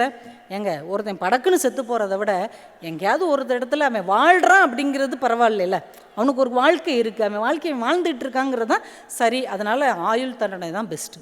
அப்படிலாம் கிடையாது தம்பி, உனக்கு விவரம் தெரில, மரண தண்டனை தான் பெஸ்ட்டுன்னு 2 பேருக்கும் வாக்குவாதம் முத்துது. இவர் விட மாட்டேங்கிறார், அவர் விட மாட்டேங்கிறார், 2 பேரும் மாற்றி மாற்றி பேசுகிறாங்க. ஒரு கட்டத்தில் இந்த வங்கி அதிபருக்கு பயங்கரமாக கோவம் வந்து இப்படி மேஜையில் தட்டி, இப்போ நான் சொல்கிறேன்டா, 2 மில்லியன் ரூபிள் நான் உனக்கு தர்றேன், 5 வருஷம் நீ ஜெயிலில் இருப்பியா, உன் சொந்த பந்தத்தை யாரையும் பார்க்காம 5 வருஷம் நீ ஜெயிலில் இருப்பியா? அவன் படக்குன்னு எந்திரிச்சான். 2 மில்லியன் ரூபிள் நீங்கள் கொடுப்பேன், நீங்கள் சத்தியம் பண்ணி எழுதி கொடுங்க, 5 வருஷம் 10 வருஷம் இல்லை 15 வருஷம் நான் தனிமை சிறையில் இருக்கேன் அப்படின்றான். உடனே எல்லாரும் அதிர்ந்து போய் பார்க்குறாங்க, என்ன முட்டாள்தனமாக இவங்க 2 பேரும் பேசிகிட்டு இருக்கிறாங்க. உடனே ஒரு பேப்பர் எடுக்கிறாங்க, ஒப்பந்தம் எழுதுகிறாங்க, இவன் 15 வருஷம் நான் தனிமை சிறையில் இருக்கிறேன், அப்படி நீ இருந்தேன்னா உனக்கு 2 மில்லியன் ரூபிள் நான் தர்றேன் அப்படின்னு சொல்லி உடனே எழுதி கையெழுத்து போட்டு எல்லாரும் ஒப்புதல் பண்ணிட்டாங்க. எல்லாருக்குமே அதிர்ச்சின்னு நல்லா பேசிக்கிட்டு இருக்கும்போது இப்படி விபரீதம் ஆயிடுச்சேன்னு. இப்போயும் அவர் அந்த பையனை பார்த்து சொல்கிறார், தம்பி நீ ரொம்ப ஈகோவில் பேசுகிற, நீ இப்போ கூட விலகன்னா விலகிக்கோ, ஏன்னா 3-4 வருஷம் கழித்து உனக்கு தான் லாஸு. ஏன் 3-4 வருஷம் கழிச்சின்னு சொல்கிறேன்னா, நீ வீம்புக்கு இருக்கலாம், 3 வருஷத்துக்கு மேலே நீ தாங்க மாட்ட, உனக்கு 3 வருஷம் வாழ்க்கையும் போச்சு, பணமும் கிடைக்காது, எதுக்கு இப்போ வேணால் கூட விலகிக்கோ. நான் சொன்னதான் 15 வருஷம் நான் தனிமை சிறையில் இருக்கிறேன் அப்படின்றான். இப்போ அவர் வீட்டு தோட்டத்தில் இருக்கிற ஒரு வீடை ரெடி பண்ணிடுறாங்க. இவனை உள்ளே போக சொல்லி அதை நல்லா பூட்டி சீல் வச்சு சைடில் ஒரு சின்ன ஜன்னல் மட்டும். ரூல்ஸ் அண்ட் ரெகுலேஷன் என்ன அப்படின்னா, இவன் யாருக்கிட்டையும் பேசக்கூடாது, யார் குரலையும் இவன் கேட்கக்கூடாது, இவன் யாருக்கிட்டையும் கடிதம் எழுதி கொடுக்கக்கூடாது, நியூஸ் பேப்பர் படிக்கக்கூடாது, ஏன்னா அன்னன்னைக்கு என்ன நடக்குதுன்னு தெரிஞ்சிடும்ல. ஆனால் அவனுக்கு என்ன கிடைக்கும் அப்படின்னா, அவன் ஒரு சீட்டு எழுதி தனக்கு என்ன வேணுங்கிறத கேட்கலாம். எனக்கு இந்த சாப்பாடு வேணும், மது வேணுன்னா வாங்கி குடிச்சிக்கலாம், புகைப்பிடிக்கணுன்னா படிச்சுக்கலாம், புத்தகம் படிக்கணுன்னா படிச்சுக்கலாம், மியூசிக் ஏதாவது கருவிகள் வேணுன்னா தருவாங்க. இதுக்கு வந்து அவனுக்கு அனுமதி, எழுதி சீட்டை நீ வெளியில் வச்சுட்டு அதெல்லாம் பண்ணிடுவோம். ஓகே அப்படின்னு டீல் அக்செப்ட். இப்போ இந்த பையனை உள்ளே தள்ளிட்டாங்க. 1870 நவம்பர் 14 உள்ளே தள்ளியாச்சு. அவன் உள்ளே இருக்கிறான். ஒரு வருஷம், முதல் வருஷம் அவன் பியானோ வாங்கி வாசிச்சுக்கிட்டே இருக்கிறான், என்ன நேரமும் பியானோ சத்தம் கேட்டுகிட்டே இருக்குது. அப்புறம் புத்தகங்கள் கேட்டு எழுதுகிறான், லவ் ஸ்டோரி, இந்த த்ரில்லராக இருக்கிறது, சாகச கதைகள், இதையெல்லாம் ஒரு 2 வருஷம் 3 வருஷம் படிக்கிறான். அப்புறம் பார்த்தா பியானோ சுத்தமாக நின்றுது, சவுண்டே வரல. அப்புறம் மது வாங்கி கொஞ்ச நாள் குடிச்சிக்கிட்டே இருக்கிறான். அப்புறம் மதுவை நிப்பாட்டிடுறான், பேப்பரில் எழுதி கொடுக்குறான், கூட யாருமே இருந்து சாப்பிடாட்டி இந்த மதுவுக்கு என்ன மரியாதை, அதுவும் இல்லாமல் இந்த மது சாப்பிட இன்னும் நினைவுகள் அதிகமாகுது, அது என்னை ரொம்ப கொல்லுது அப்படின்னு எழுதி கொடுக்குறான். அப்புறம் புகைப்பிடிக்கிறான் கொஞ்சம் நாளைக்கு, அப்புறம் அதையும் நிப்பாட்டிடுறான், அதுக்கு ரீசன் எழுதி அனுப்புகிறான். இது இந்த ரூம்குள்ளேயே சுற்றி என்னை நோயாளி ஆக்கிற மாதிரி இருக்குது, அதனால் நான் புகைப்பிடிக்கிறது எனக்கு வேண்டாம், அதை கொடுக்காதீங்க அப்படின்ட்டு திரும்ப புத்தகங்களாக கேட்குறான். முதல் 5 வருஷம் பார்த்திங்கன்னா அவன் வந்து மொழி சார்ந்த புத்தகங்களாக படிக்க ஆரம்பிக்கிறான். அடுத்த 5 வருஷம் பார்த்திங்கன்னா அவங்களுடைய மதம் சார்ந்த, தத்துவம் சார்ந்த, வரலாறு சார்ந்த புத்தகம்லாம் படிக்கிறான். ஒரு நாள் என்ன பண்ணுறான், மொழிபெயர்ப்பு புத்தகங்கள்லாம் படிச்சுட்டு ஒரு லெட்ரு அவருக்கு அனுப்புகிறான். வங்கி அதிபர் அவர்களே, எனக்கு நீங்கள் ஒரு உதவி செய்யுங்க, இந்த கடிதத்தை நான் 6 மொழியில் எழுதியிருக்கேன், இந்த 5 வருஷத்தில் 6 மொழி நான் கற்றுருக்கேன், இந்த 6 மொழியில் நான் எழுதியிருக்கிறேன், இந்த மொழி தெரிஞ்சவங்க எல்லாருக்கும் இதை கொடுங்க, நான் எழுதுனதில் தப்பே இல்லை பிழையே இல்லைன்னு அவங்க சொன்னாங்கன்னா உங்கள் தோட்டத்தில் துப்பாக்கி வச்சு ஒரு வேட்டு சத்தம் கொடுங்க, நான் சந்தோஷப்பட்டுக்கிடுவேன், உருப்படியாக ஒரு 6 மொழி கற்றுக்கிட்டேன்னு, எனக்காக அதை செய்யுங்கன்னு. அவர் அதே மாதிரி 6 மொழிக்காரங்கள்ட்டையும் கொடுக்குறான். ரொம்ப கரெக்டாக எழுதியிருக்கான்ப்பா, அழகாக எழுதியிருக்கிறான், இவனுக்கு இந்த மொழி கைவர பெற்று விட்டது. உடனே இவருக்கே சந்தோஷம், பரவாயில்ல உருப்படியாக ஒரு வேலையை உள்ளேருந்து செய்கிறேன்னு 2 வெடிக்கிறான். உடனே இவனுக்கு சந்தோஷம், அப்போ நம்ம கரெக்டாக தான் போயிட்டுருக்குறோன்னு. அதுக்கப்புறம் பார்த்தா ஒரு வருஷம் எந்த புக்கும் படிக்காமல் கம்முன்னு இருக்கிறான். திடீர்னு அழுகுறலாக கேட்குது, அவன் அழுகுற சத்தமாக கேட்குது.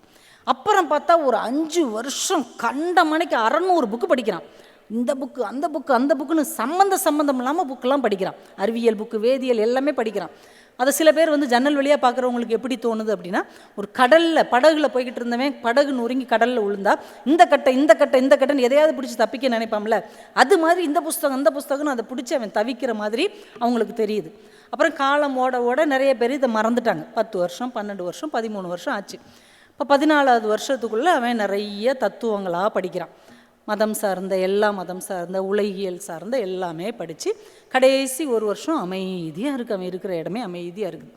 இப்போ 15வது வருஷம் முடிய போகுது.